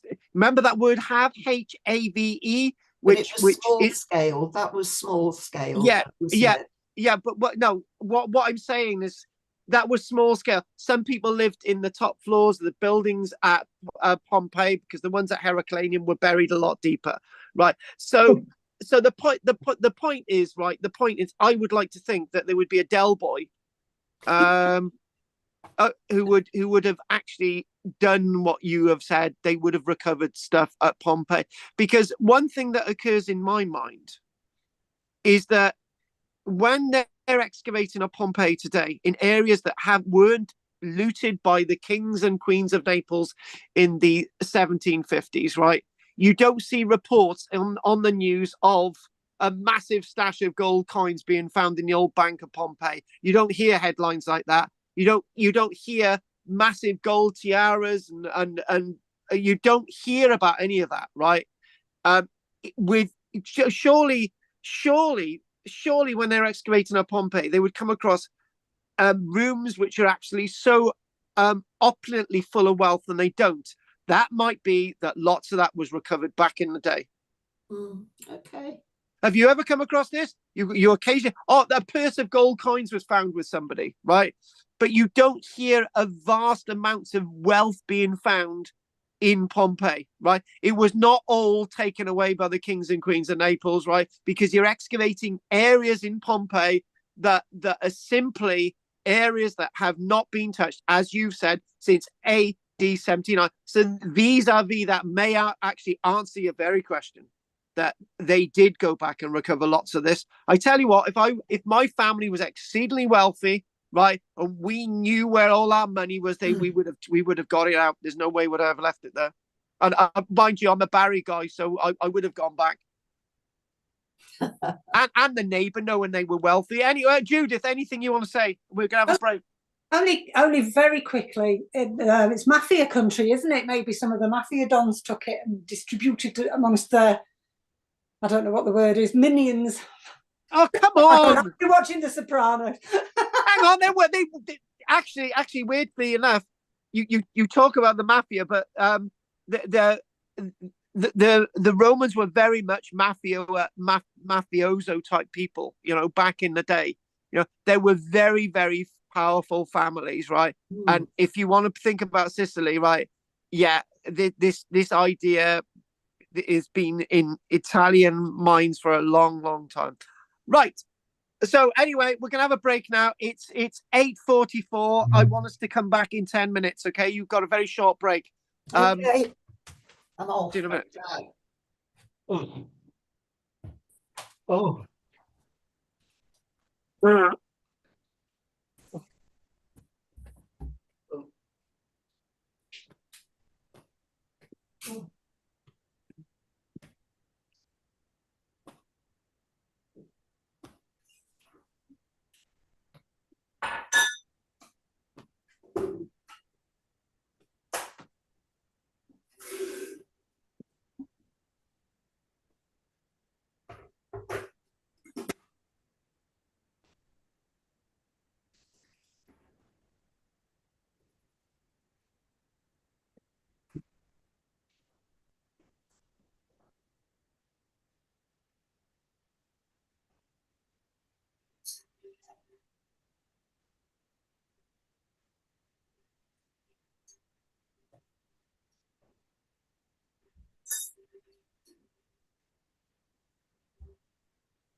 Anne, Yeah. I'm having a crumpet. Yeah.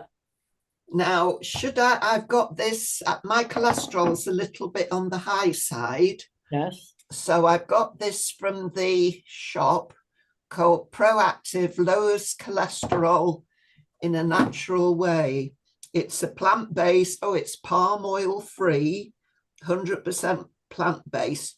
Should I be having that or should I have butter? I would use butter, I think, because I don't think animal fat has anything to do with LDL, or I know we've been told that for a long time, but evidence shows that it's the new evidence, which is different. It gives you a different story than the old evidence, which we were told we shouldn't eat butter and all that sort of thing. But I now eat butter, since I've lost a lot of weight. Well, I generally have. And also, there's been some research, very recent research, that shows LDL has absolutely nothing to do with plaque formation. There's a film coming out about the research they've done. That'll be coming out in the autumn soon, I should think, because we're into September. But I envy you a crumpet. They're very lovely crumpets, but I would not do it. And when they have these, almost anything with a claim on, if you listen to Tim Spector, the Zoe, almost anything, if it puts a claim on, ignore it. It's right. Butter's much nicer, I must say. Butter is, it is, and butter is very hard to resist because it's really, I don't know, there's almost nothing better to put on a lot of things like toast than butter. Isn't it? Yeah, it's very comforting, isn't it? It's lovely stuff. But I don't think it does you any harm, is the point, I think. Butter. Yeah. It's everything in proportion, isn't it? Yes, and it's not eating the things that are, margarines generally are not good for you. We've been encouraged to have them. I was very confused for a long time. But the way they're made, Drina knows how they're made. You wouldn't put them in your mouth if you knew how they did them. Whereas something like butter, which, even if you think about it, things like butter we've had for centuries, they've been part of our evolution. Yeah. And they brought us to this place without killing us off, haven't they, in a sense? All this new concoction, how we produce stuff these days, be a bit wary of it. I'm just going to have butter, I think. I've got this now, so I'll have to have it. Yeah. But I'm just looking at the ingredients. It's got rapeseed oil, sunflower, linseed, plant sterol, something or other.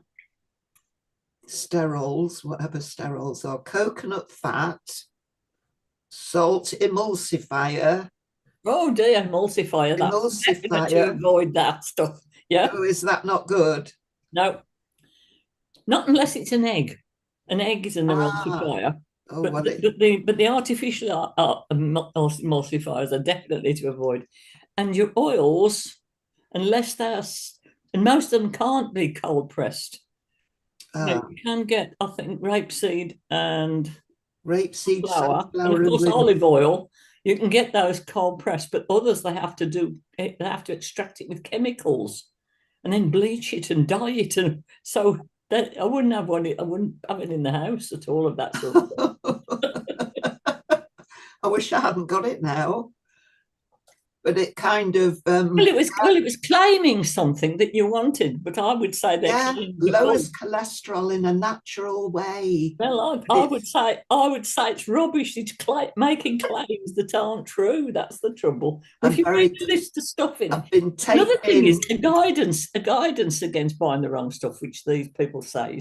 If you read the label, if there's anything in the label that you wouldn't put in your kitchen cupboard, that an ingredient. Don't have it.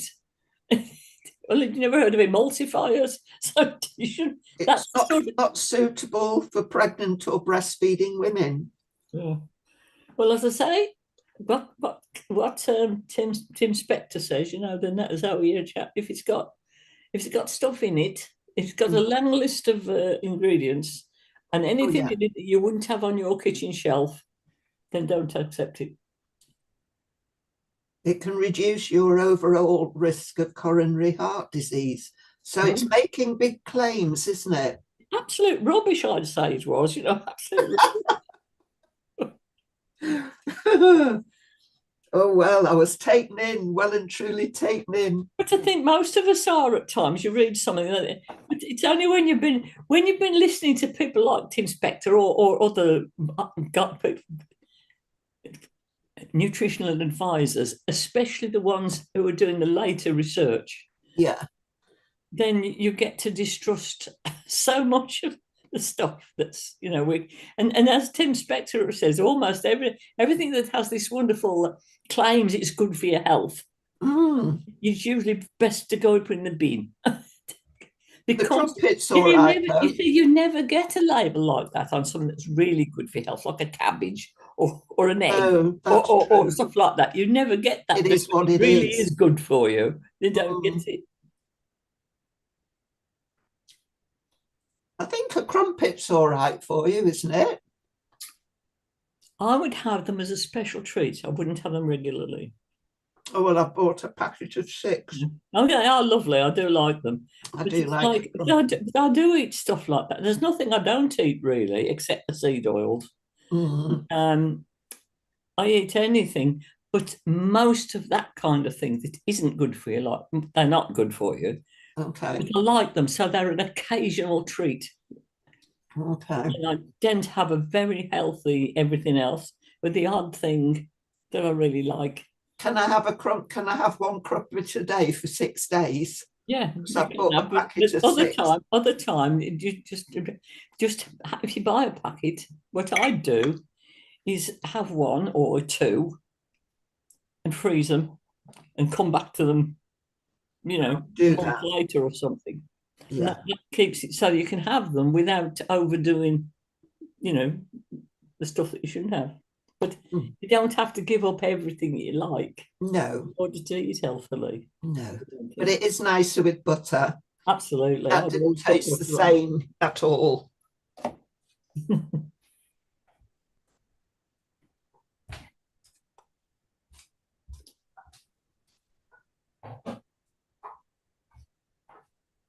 Right. I'm not going to say it. There's nothing wrong with a bit of crumpet. I'm not going to say it.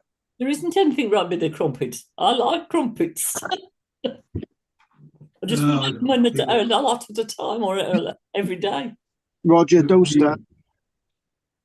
I only mentioned Del Boy in a response to you saying about the Americans bringing over nylon stockings. What about it? Because it's the same. Nylon tights. Well, tights said it was stockings. Because you said, wouldn't we have liked it when the Americans brought over nylon stockings? Yeah. Yes, the Germans brought over Father Christmas. It was probably easier than, they used to draw lines with the. I know. Draw a line up the back of the leg when they got wear more gear then. Right, guys, let's get on with it. Right, okay.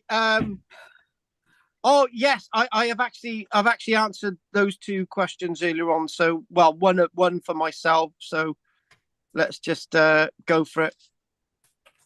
Well, right. So, if we are going to go to 9:30 tonight, that's it. No second over, no more. And I'll be signing off then. Good. We're not signing off now, are you? No, at 9:30. Yeah, well, that's what I'm on about. Well, that's right, because sometimes it goes on at 9:45. Roger, calm down. My cocoa. You can shut up about your cocoa. Right, okay. So, are you seeing this on the screen like a cutaway ship? Yes. Right. Now, it wasn't. This isn't the answer to the question. It was the answer to the question was how you move them, but that's how you're going to stack them. Right, in the ship. And actually, this is a more, there you go. So obviously amphora is something that's going to be moved around. Okay. So that's apparently how you're going to stop them. We know that because we found these on the seabed still stocked with amphora. Now, the amphora itself, the Romans had a massive recycling problem. Amphora. There's a mound outside Rome that was. Hang on a minute. There's a mound outside Rome, which was a considerable number of meters high, which was full of amphora. And then suddenly, because what they used to do, they used to break the amphora up and use it in the building industry. But there was so much amphora coming into Rome that they just stockpiled it, and it became a huge mound of amphora. Now, then what we do have, trying to answer the other bit of the question, not that bit there. I do believe that I looked on my doodah here, and it says, here we go, that this is the AI way. Amphora were moved by hand, animal, pack, cart, and ship, leveraging their unique pointed bases for efficient stacking and storage in ships, and their handles for carrying by hand. Now, I got to be honest with you, right? The handles themselves, I would be suspicious about carrying. If you've got something that is extremely heavy and you're going to try and move it with the handles need to be so well fired. Anyway, I think that's more for actually sort of securing them than to carry. So for sea transport, and if they've got the weight, two people carrying an amphora by the handles, no. So it goes on to smaller amphoras were loaded onto pack animals, while larger ones could be moved by carts and wagons. And then it goes on to say, we know that bit. There we go. Securing them with ropes. That's what the handles would sometimes pass through the handles. You got that. So here we go. Porters carried smaller amphoras up gangways. For heavier loads, cranes were used. And a derrick. Yeah. Smaller, lighter amphora. Yeah, we've done that. Donkeys, mules for larger handling. The amphora handles were a practical feature for hand transport by porters and dock workers. I'm struggling with that. The spike acted as a handle for tilting and pouring on land. So actually, the spike itself on the one end and the mouth and the head at the other end would be the ways where you would carry it, I would say. Where you'd carry it horizontally rather than vertically. Yes. It says obviously would stand vertically, pointed base, handles, standardization. The Roman standardized amphora designs which facilitated mass productions, easier handling and efficient logistics for transporting goods across Europe. So that's basically answered most of the question. And the other thing as well is this is what I was looking for. It was the term damnator of Roman emperors, damnatio memori, which means damnata memori, which means condemning the person to death and destroying their memory or erasing their memory.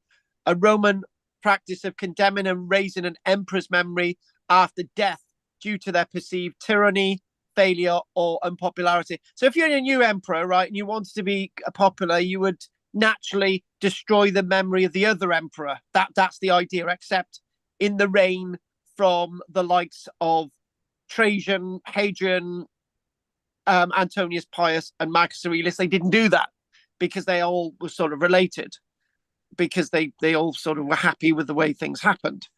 So this resulted in actions like destroying their statues, reworking public buildings, and removing their names from historical records, making it difficult for them to be remembered historically. Notable emperors who suffered damnatio memori include Caligula, and Nero. The point is with that, if history wants to record the fact that the great Julius Caesar invaded Britain, then that's great. You don't want then Caligula to be the other one who invaded Britain just before somebody else like Claudius then invaded in AD 43.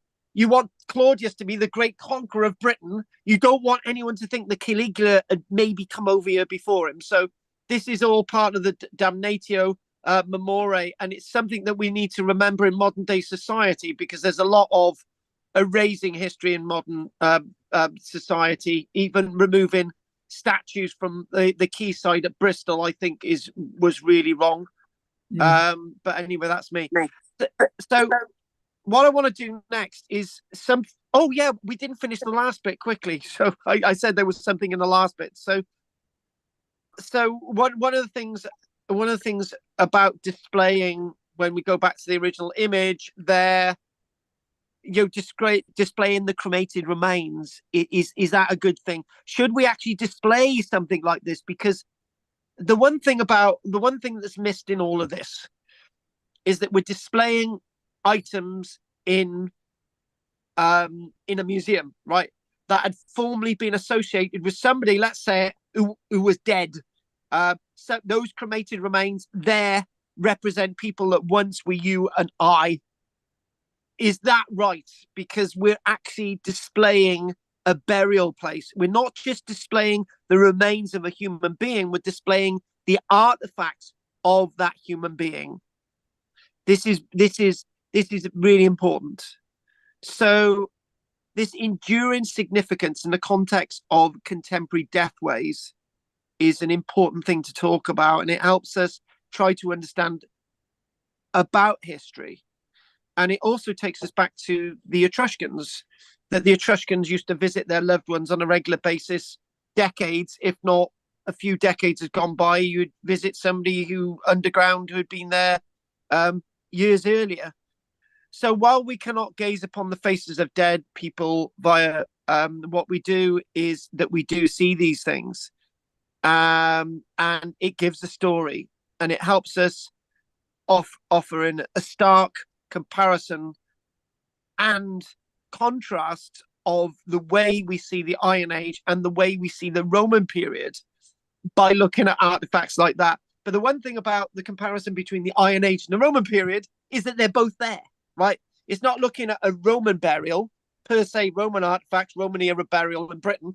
It's not talking about an Iron Age burial per se, an Iron Age burial with Iron Age artifacts in Britain. We're talking about looking at a selection of remains that are directly associated with both an Iron Age context and a Roman era context. And guess what? Before Emperor Claudius actually came onto our soil 100 years before, in the year AD 43. So all of these things are really, really important. And there was something on the tip of my tongue from last week's lecture that we discussed on Wednesday, and I wanted to tell you it's gone. It might come back to me. So what I'd like to do next is I'd like to look at this, because what I want to do is have a little bit of stab at another civilization before we finish tonight. So I want to do these in a little bit of a quick time. This is looking at what we would call oppidums. Right, I've mentioned this. What we've identified is that all of these localities, loads more, including Stanwick up in North Yorkshire. We're going all the way down. We're going to Leicester, Colchester, big ones, Verulamium, St Albans. We're looking at Silchester, Cleaver Atrebatum, Chichester. These areas were possibly going to become cities and towns in their own right if the Romans hadn't have done what they did. So let's see if I can read through some of this now. So during the late Iron Age, a new class of folk people moved to these sites. Instead of having Iron Age hill forts like Maiden Castle, people started living in these open areas like Cleaver Atrebatum. And what we've got is this one here, which is Silchester. Now, Cleaver Atrebatum, I've mentioned before, it was believed, for example, Cleaver Atrebatum was going to be a town in its own right if Rome hadn't have done what Rome did. Oppidia, plural, oppidium, singular, a Latin word for town. There you go. We had oppidums. And the term used by Julius Caesar to describe many of the fortifications he encountered at Gaul in regards to Vercingetorix. Most of the British sites called oppidia are in fact later than when they started doing oppidia on the continent. So when we're developing our oppidia and these types of sites, what we're doing we've already abandoned our hill forts. And what we do see, places like Khalifa Atrubatum, sites that have been extensively excavated like this, and what we've got is this shows some of the evidence at Khalifa Atrubatum involving what houses were being developed before the Roman period. And what you can clearly see is that the houses that were being developed before the Roman period are not round at all. They're square and rectangular. So that's another thing that we've got wrong at school. This is at Khalifa Atrubatum. Clearly, they're late Pan of Iron Age features before the likes of Julius Caesar. And what you can, I've struggled to use this device that I'm actually using today. I could draw it on the other one, but you can clearly see that the posts are arranged in squares, right? They represent houses, square. So the Romans didn't introduce round buildings. The Romans didn't introduce square or rectangular buildings. They were already here. We're already starting to do these things. So one thing that we're doing is we're seeing that they had these oppidums, right? Which were oppidums themselves that were enclosed. And there was also another type of oppidium, right? Like at Stanwick, like at Colchester, and like at Chichester, which basically meant that you built massive dikes around the landscape, which could go on for miles. And then on one side of the dike, you would have your town, your sprawling town, your suburban landscape, and then so you'd have some defenses on the eastern side, defenses on the western side, and all the acres would be enclosed in that. All the people, it would like a huge suburban landscape that these people were developing, if I'm describing that right. Or you might just have an enclosed site like you've got at Khalifa Atrubatum. And this is another thing. It's another thing. We'll be doing this in detail again. In Britain, there's lots of these dikes everywhere, and lots of people think, well, we've got a dike going across there. It's simply to do with the fact what you're trying to do is enclose a landscape, which is represented by one group of people, which you could use the word tribal. So that means that this group of people by Colchester, with all these banks and ditches that are held in by all these rivers, that was a tribal group of people of an area between 20 and 50 hectares, and a hectare is 2.5 acres. So what we're seeing is purely a landscape slowly changing and developing. So this landscape developed well before Rome. This ties in with what we're seeing with the likes of Welwyn Garden and the burials there. And these people are seeing themselves develop it into a new world. This is a great transitional world. This is something I want to tell you. I might actually come back to Opidia again in another week. I might just chuck a little bit more, and I just wanted to bring this word to you now so that you can sort of associate it with it, understand it. And obviously the Opidiums, the Opidia that we actually know about across Britain, there's a fair few of them. So this was the thing that replaced lots to the hill forts.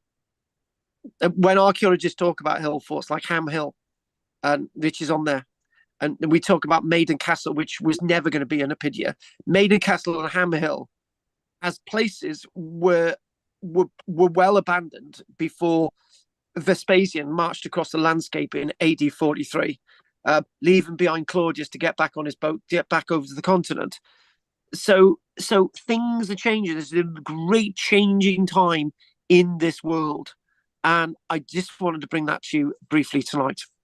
So again, we'll come back to this again. So what I'd like to do now is I'd like to mention another world, another complete world. And we'll have a quick look at the Olmecs in 15 minutes. That's it.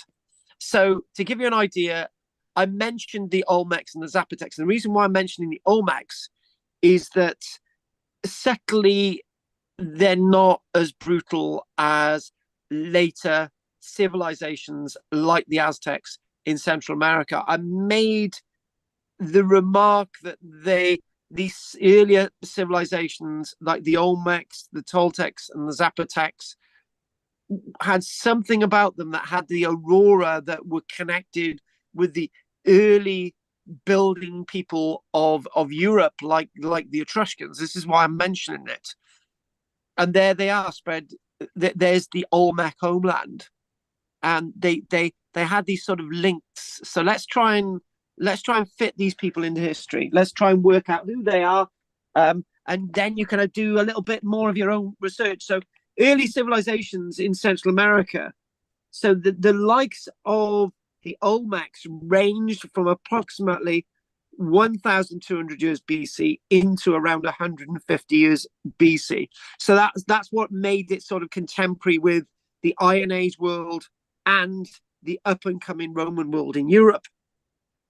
And what these people are associated with is their sense of change.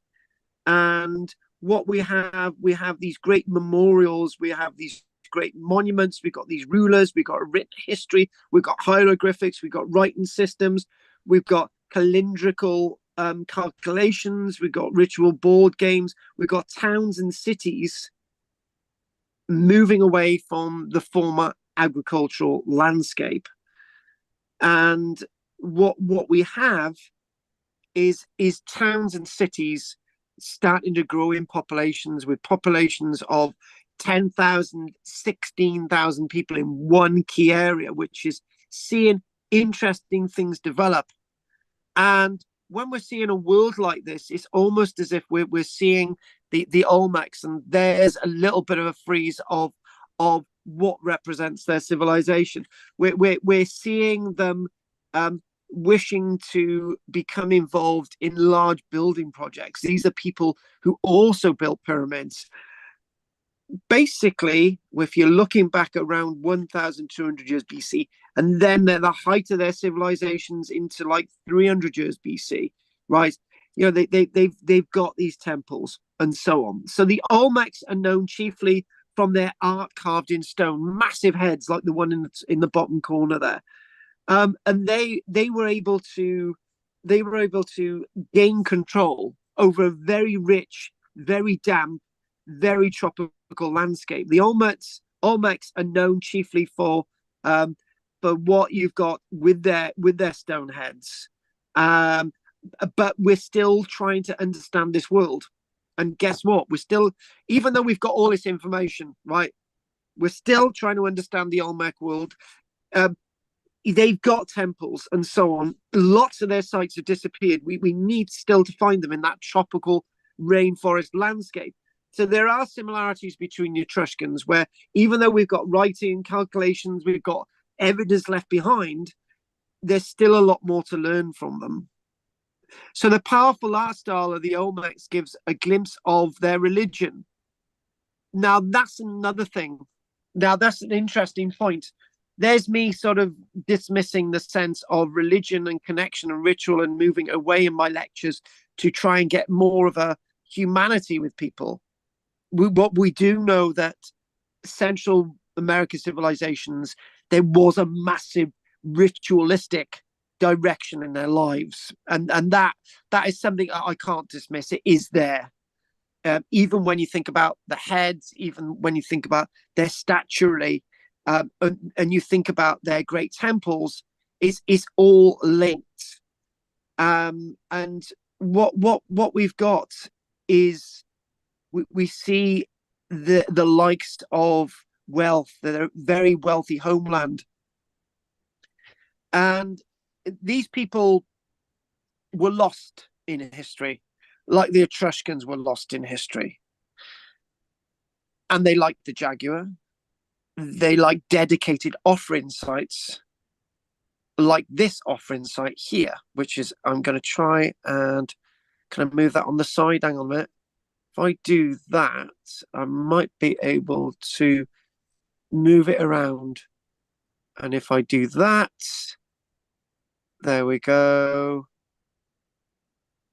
We got that there. Done. Good.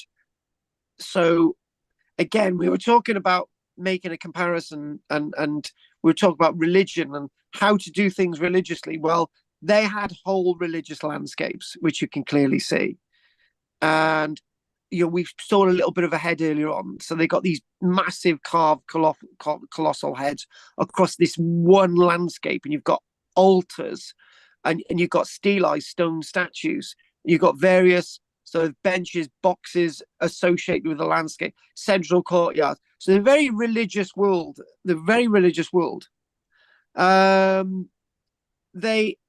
it can't be said that they were a completely peaceful group of people. They had a sense of warlike nature to them, right? However, like the Etruscans, they weren't massive empire builders. There's the comparison. And actually the timeline, so if we want to do a comparison, I said I'd do this.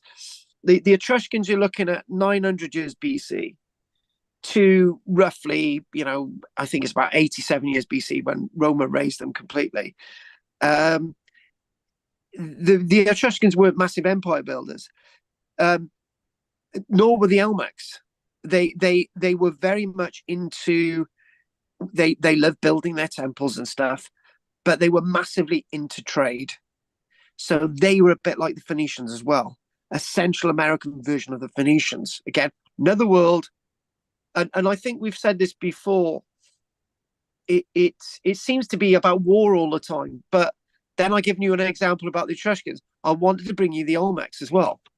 So across this landscape, they established trade networks to obtain what lots of their objects are carved out of and into. Exotic rock objects, basaltic rock that could be carved. They had obsidian, which was volcanic glass, which is the equivalent of a European flint. Cinnabar. They exchanged serpentine, jade, and iron ore. They weren't able to smelt iron ore, but they traded all of this wonderful material. And when we talk about seeing this, and we talk about the Valley of Mexico, for example, Oaxaca, which is there, the Valley of Mexico, there it is. This Olmec landscape is rather interesting, right? Even though the Olmecs, the old green homeland is where the Olmecs are, right? Oh yeah, sorry, I made a mistake there. The Oaxaca is there, and the Valley of Mexico is the yellow. So it's two different places. Sorry. Those two other areas, the yellow area, the Valley of Mexico, and Oaxaca, were areas where the Olmecs influenced, but they didn't conquer, right? It was part of their world, like the Phoenicians had part of their world in Hispania, but they didn't conquer it. They had these trading areas, and we're said that they would deal with their world with diplomacy and marriage instead of warfare. Phoenicians, not so much Carthaginians, but Etruscans.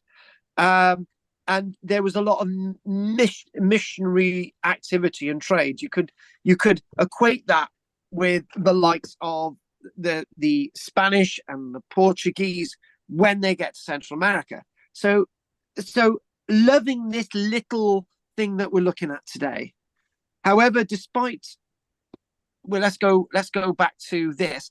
However, despite such evidence for widespread Olmec influence, recent archaeological research indicates that they didn't expand from their core. They really didn't need to. And somewhere along the line, the Olmec civilization completely disappeared from history. And then what's growing, you've got other worlds coming up.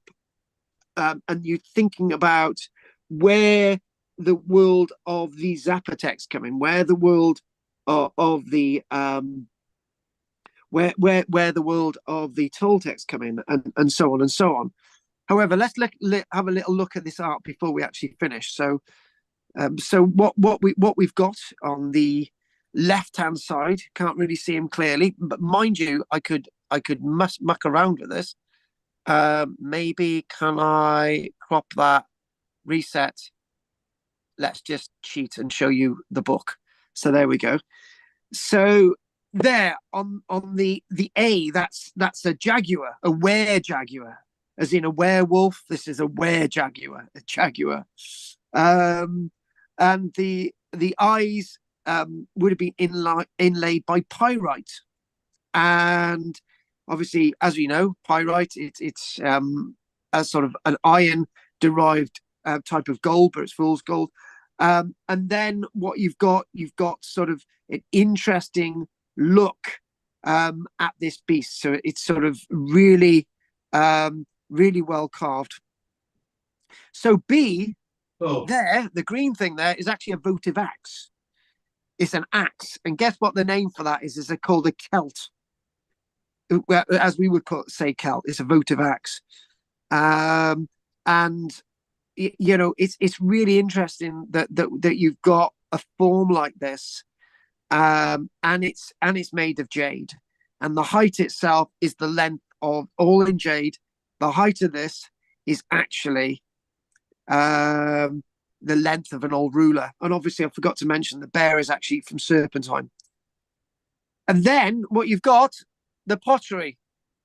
So again, this is a type of form of pottery that you find across the whole of Americas, really. Sort of handmade, fired, with a long neck, right? And this is described as an armadillo. This is again 30 centimeters long, the size of a ruler. And then what you've got down at the bottom there, I'm going to get to half past or just before. What you've got to the bottom there is a cache of 16 stone figures. And it's describing that the other items there are known as celts, the votive axes. So the long things, these are known as celts, so votive axes. And this is a collection of jade, serpentine, and granite. So they've used lots of materials out of this. And finally, the colossal head.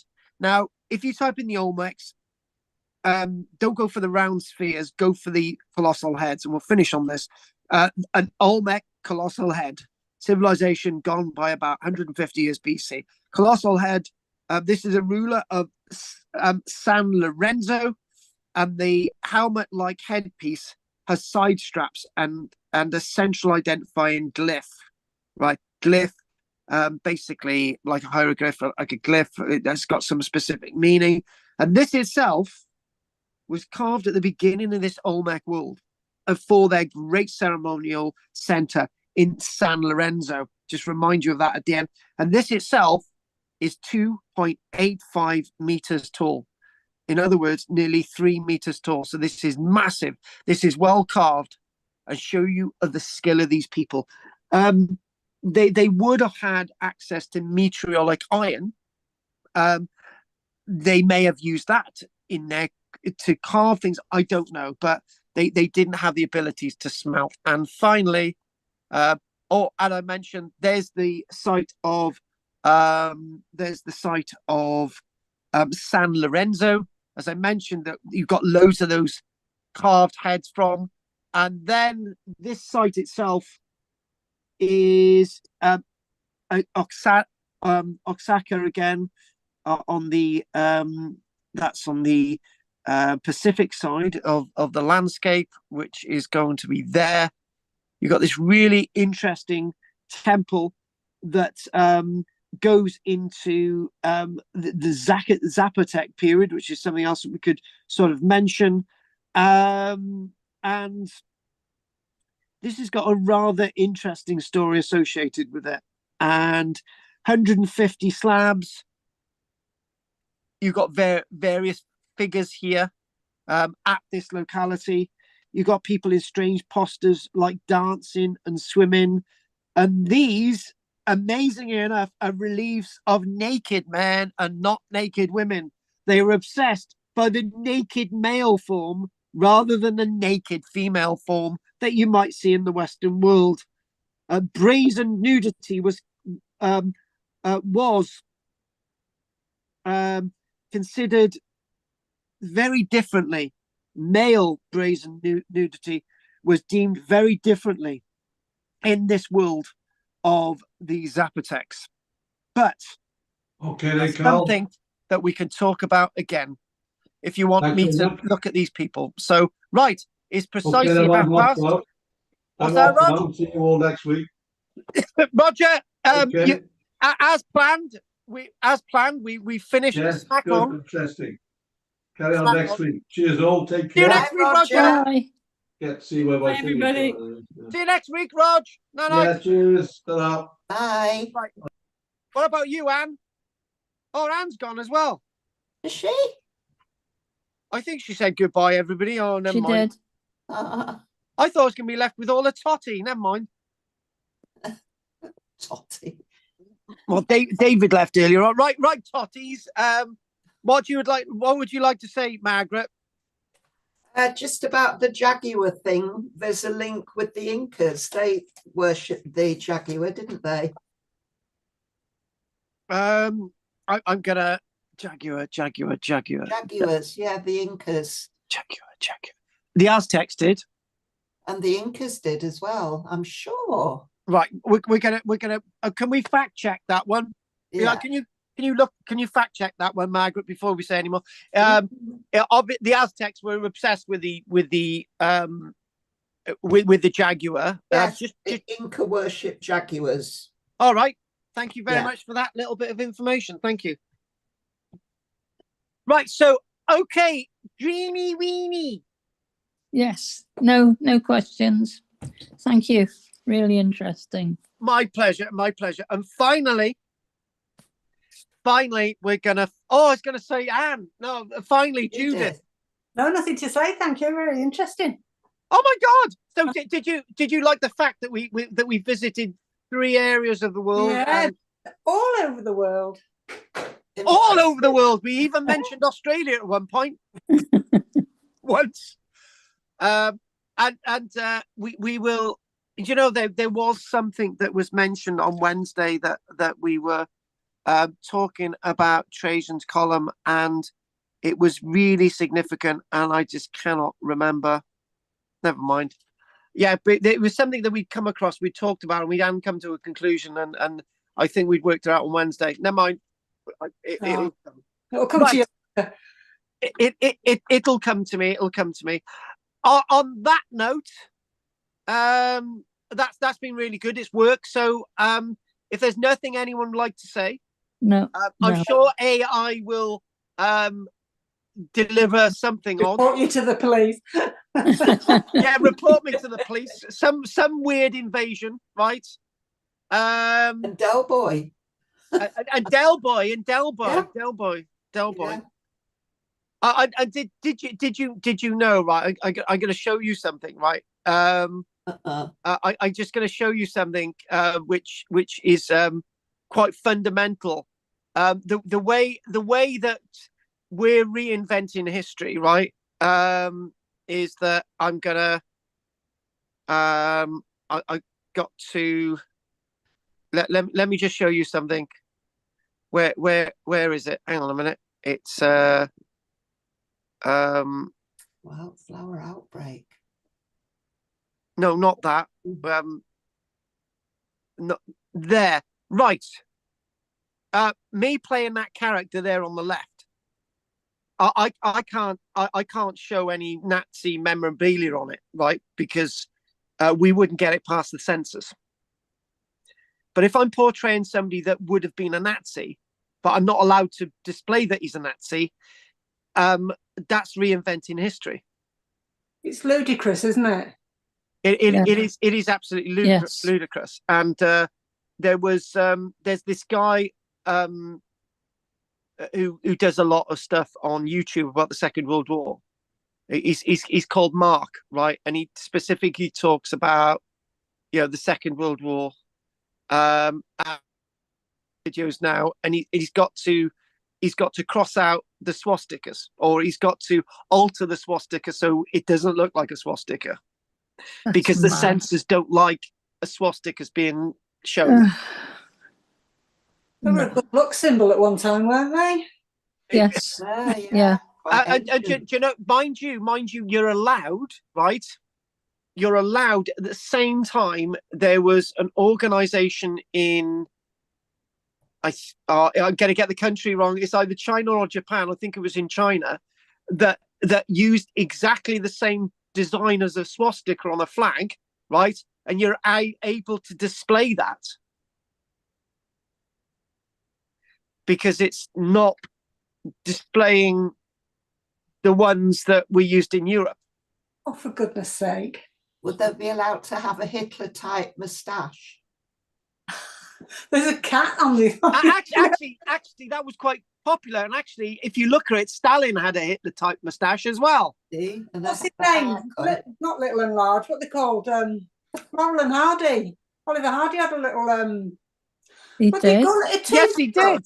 Was it called a Yes, he toothbrush? did. And so did Charlie Chaplin. Yeah.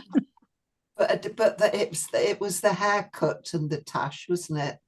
Yeah, that's right. That's right. Oh, yeah. Do you know what I used to say? I used to say that I used to convince people that Charlie Chaplin, when he's in the, is it called The Dictator, and he's like doing a spoof about Adolf Hitler, and then I used to say, well, you know, Adolf Hitler after the war, he would have had a great career as a comedian.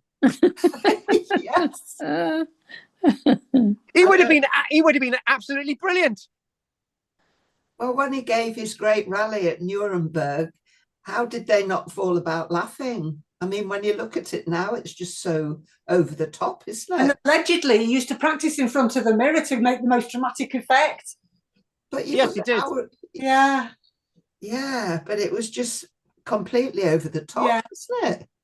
And the goose stepping and all the rest of it. Yeah. However, right, if you look at some of the military displays in Moscow, Oh, right, And China. yeah. and China, their soldiers march very in a strange Yeah. way, right?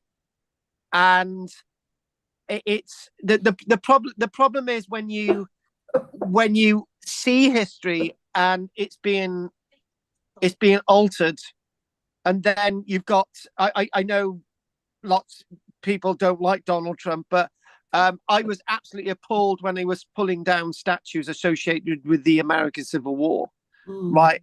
And there would be some people from an Afro-Caribbean background who'd say, "Hang on a minute, my relatives fought for the Confederacy, right? We died for the Confederacy, right? And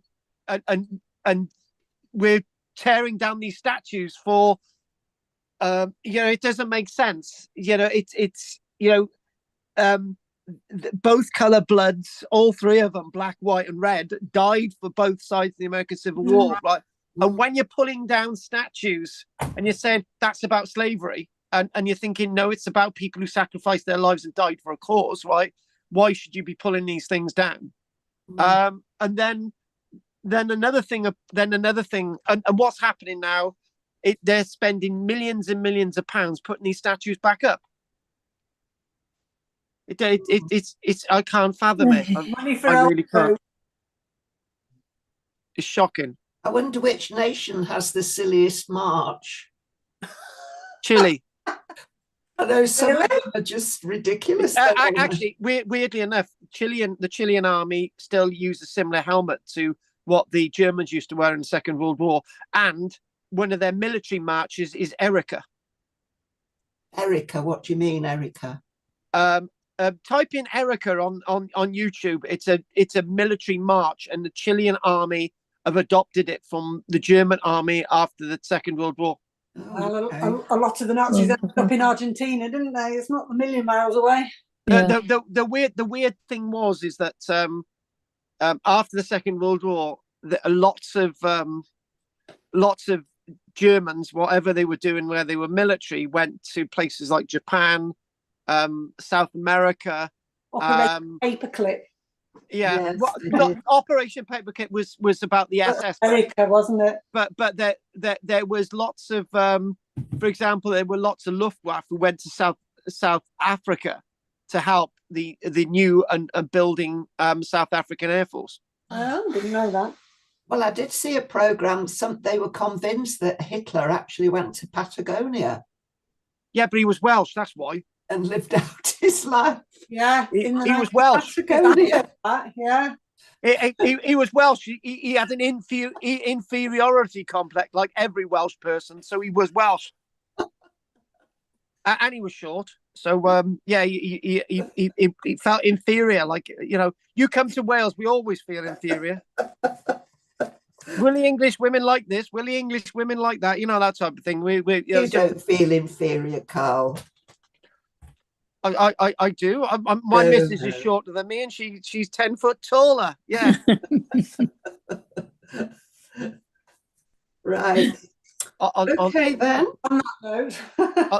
on that note, keep following me and looking at my stuff online. And if you see Downton Abbey 3, if you see the film Downton Abbey 3, there is something weird happened that my ranking as an actor has actually gone up quite considerably, and I don't know why. It might be because I could be in it. So are you speaking in it?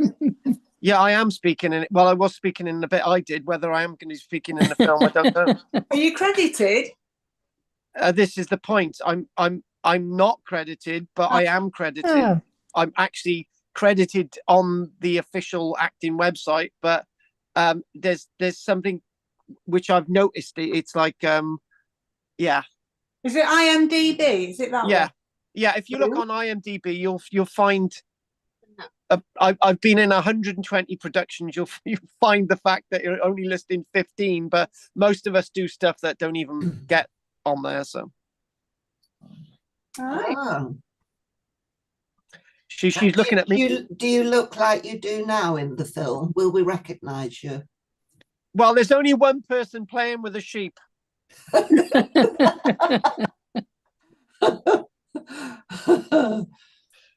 There's not many people play with sheep, and it's me. So yeah.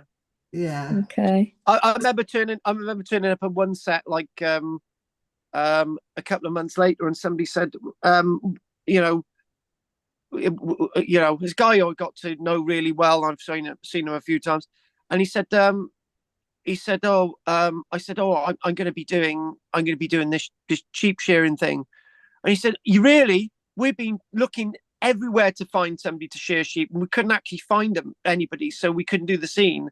And then somebody else said, you're a sheep shearer? Yeah. Oh my God. So yeah, it was in demand last year, but I haven't done anything like it this year. What kind of sheep was it? It was Jacob. Yeah, well, the thing is, we got stupid Shetland, right? Which and we got Borray sheep.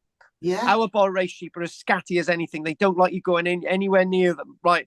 But these were Jacob sheep that are a mix between stupid Shetland sheep and Borray sheep, and they were really easy to handle.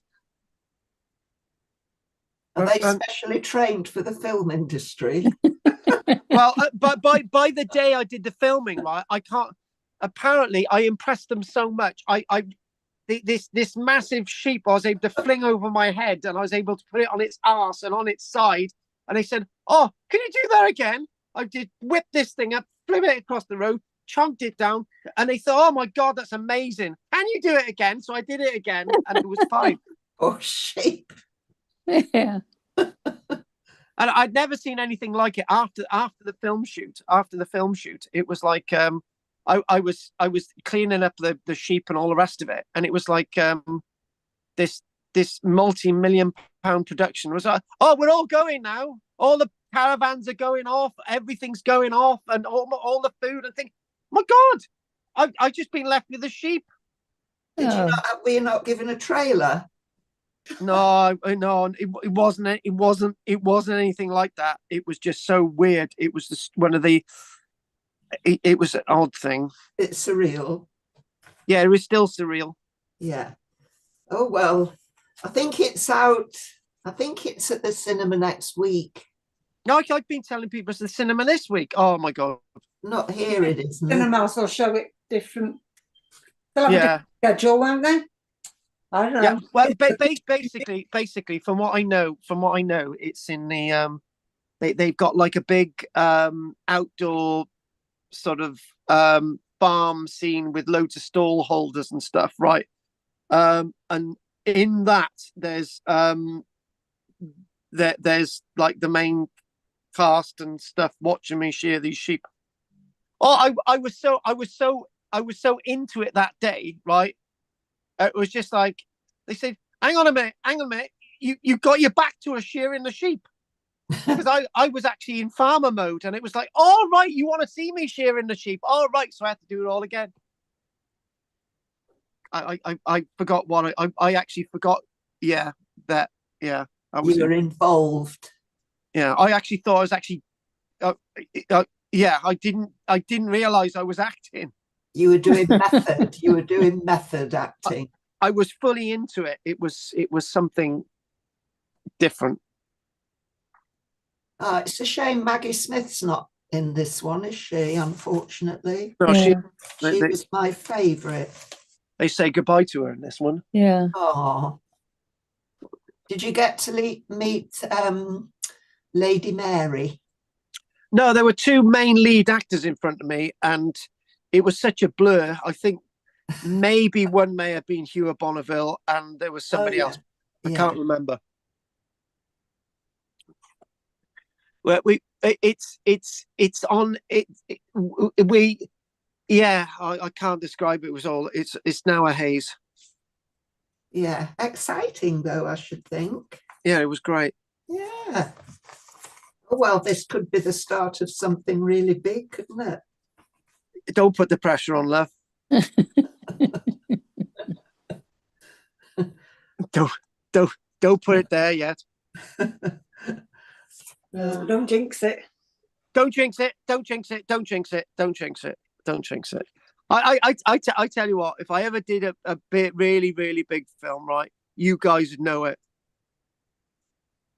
And I'm not going to never shut up about it. No, I'd go all quiet and not say anything about it. But I would organise something. How would you handle fame like that? I would imagine it would be awful. I'd hide in a box. But would you like people coming up to you in the street and talking to you? No, I can't stand it as it is when people come up to me when I'm a pirate. Yeah, you'd lose all your privacy. You'd have to go out with a disguise all the time, wouldn't you? I do anyway, and people still know it's me. Do you know? I remember going to Newquay the last time I was there, and I shaved off my face and stuff, and it's like, oh, hiya, and I think, oh, I don't look anything like a pirate. I don't have a beard. I don't have long hair, and you still know who I am. Great. I wonder who would have been the equivalent of a film star back in ancient times. You know, Julius Caesar. Would he have been like a film star? And wouldn't it be the gladiators? The gladiators, yeah. Yes, they would have been. Yeah, they would have been. Yeah, they would have been. And the film stars of the day were the likes of Vercingetorix and the likes of Caractacus. They were the big film stars of the day because people would flock to see them and they would have great sympathy for them and you know they would be there, you know. But it was a very different world. You know, it was a very different world and a different way of looking at things, really, in many ways. But Joe Bloggs in Britain wouldn't have known of one of those gladiators, you know. I mean, now they're world famous, aren't they? Well, the thing is, the Sun newspaper didn't have a big enough circulation back then. People had tattoos back then. Yes. Did they? Oxy the Iceman had tattoos. Of course they had tattoos. Yes, he did, of course, yeah. Yeah. Mm. They didn't do the stupid things like saying I love Deirdre on their arms and the next meet they divorce them, you know. Yeah. That's a nightmare having an ex-woman's name on your arm. It's like, yeah, but you've got a name tattooed on there. I want to be tattooed there as well. Oh, is that what you've gone and done, Carl? No, no. Can you imagine? I'm my ex-wife on my chest. Well, exactly. No. Exactly. Right, I'm gonna go. Yeah. Okay. me too. Have some cocoa. Yeah. Have some Coke. Yeah. Cocoa. Anyway, all right. I'll see you three next week. And it's been great. Okay. If there's nothing else, Yeah. Judith and Margaret, Jean, I'll see you next week. Night. Okay. Bye. Bye. Bye. Right. Night, guys. Bye. Night. Anyway, anyone watching online, don't forget to like and subscribe. And I'm just going to put a banner back up. So we're going to do this. And see what we got. And we'll go to there. And yes, doesn't that look good? And there. Anyway, guys, anyone who'd like to subscribe or join my channel, please do. Every contribution helps. And yes, things are very difficult this minute, and any contributions would really help to pay some of the bills. Anyway, thank you very much for joining my channel. I've got different things on this channel, quite a lot actually. I'm trying to sort out phone charger. And thank you very much. And don't forget, I will be on tomorrow 7:10 and next week at 7:10 on Tuesday. Thank you very much. Don't forget to watch. I'm going to look in the chat box now. Nothing there. Nothing in that chat box. 2, 3, 4, 5. Nothing in chat box 7. Yes, chat box 7. Nothing there. 1, 2, 3, 4, 5, 6, 7. Nos da. Diolch yn fawr i chi. Gwelwch chi eto.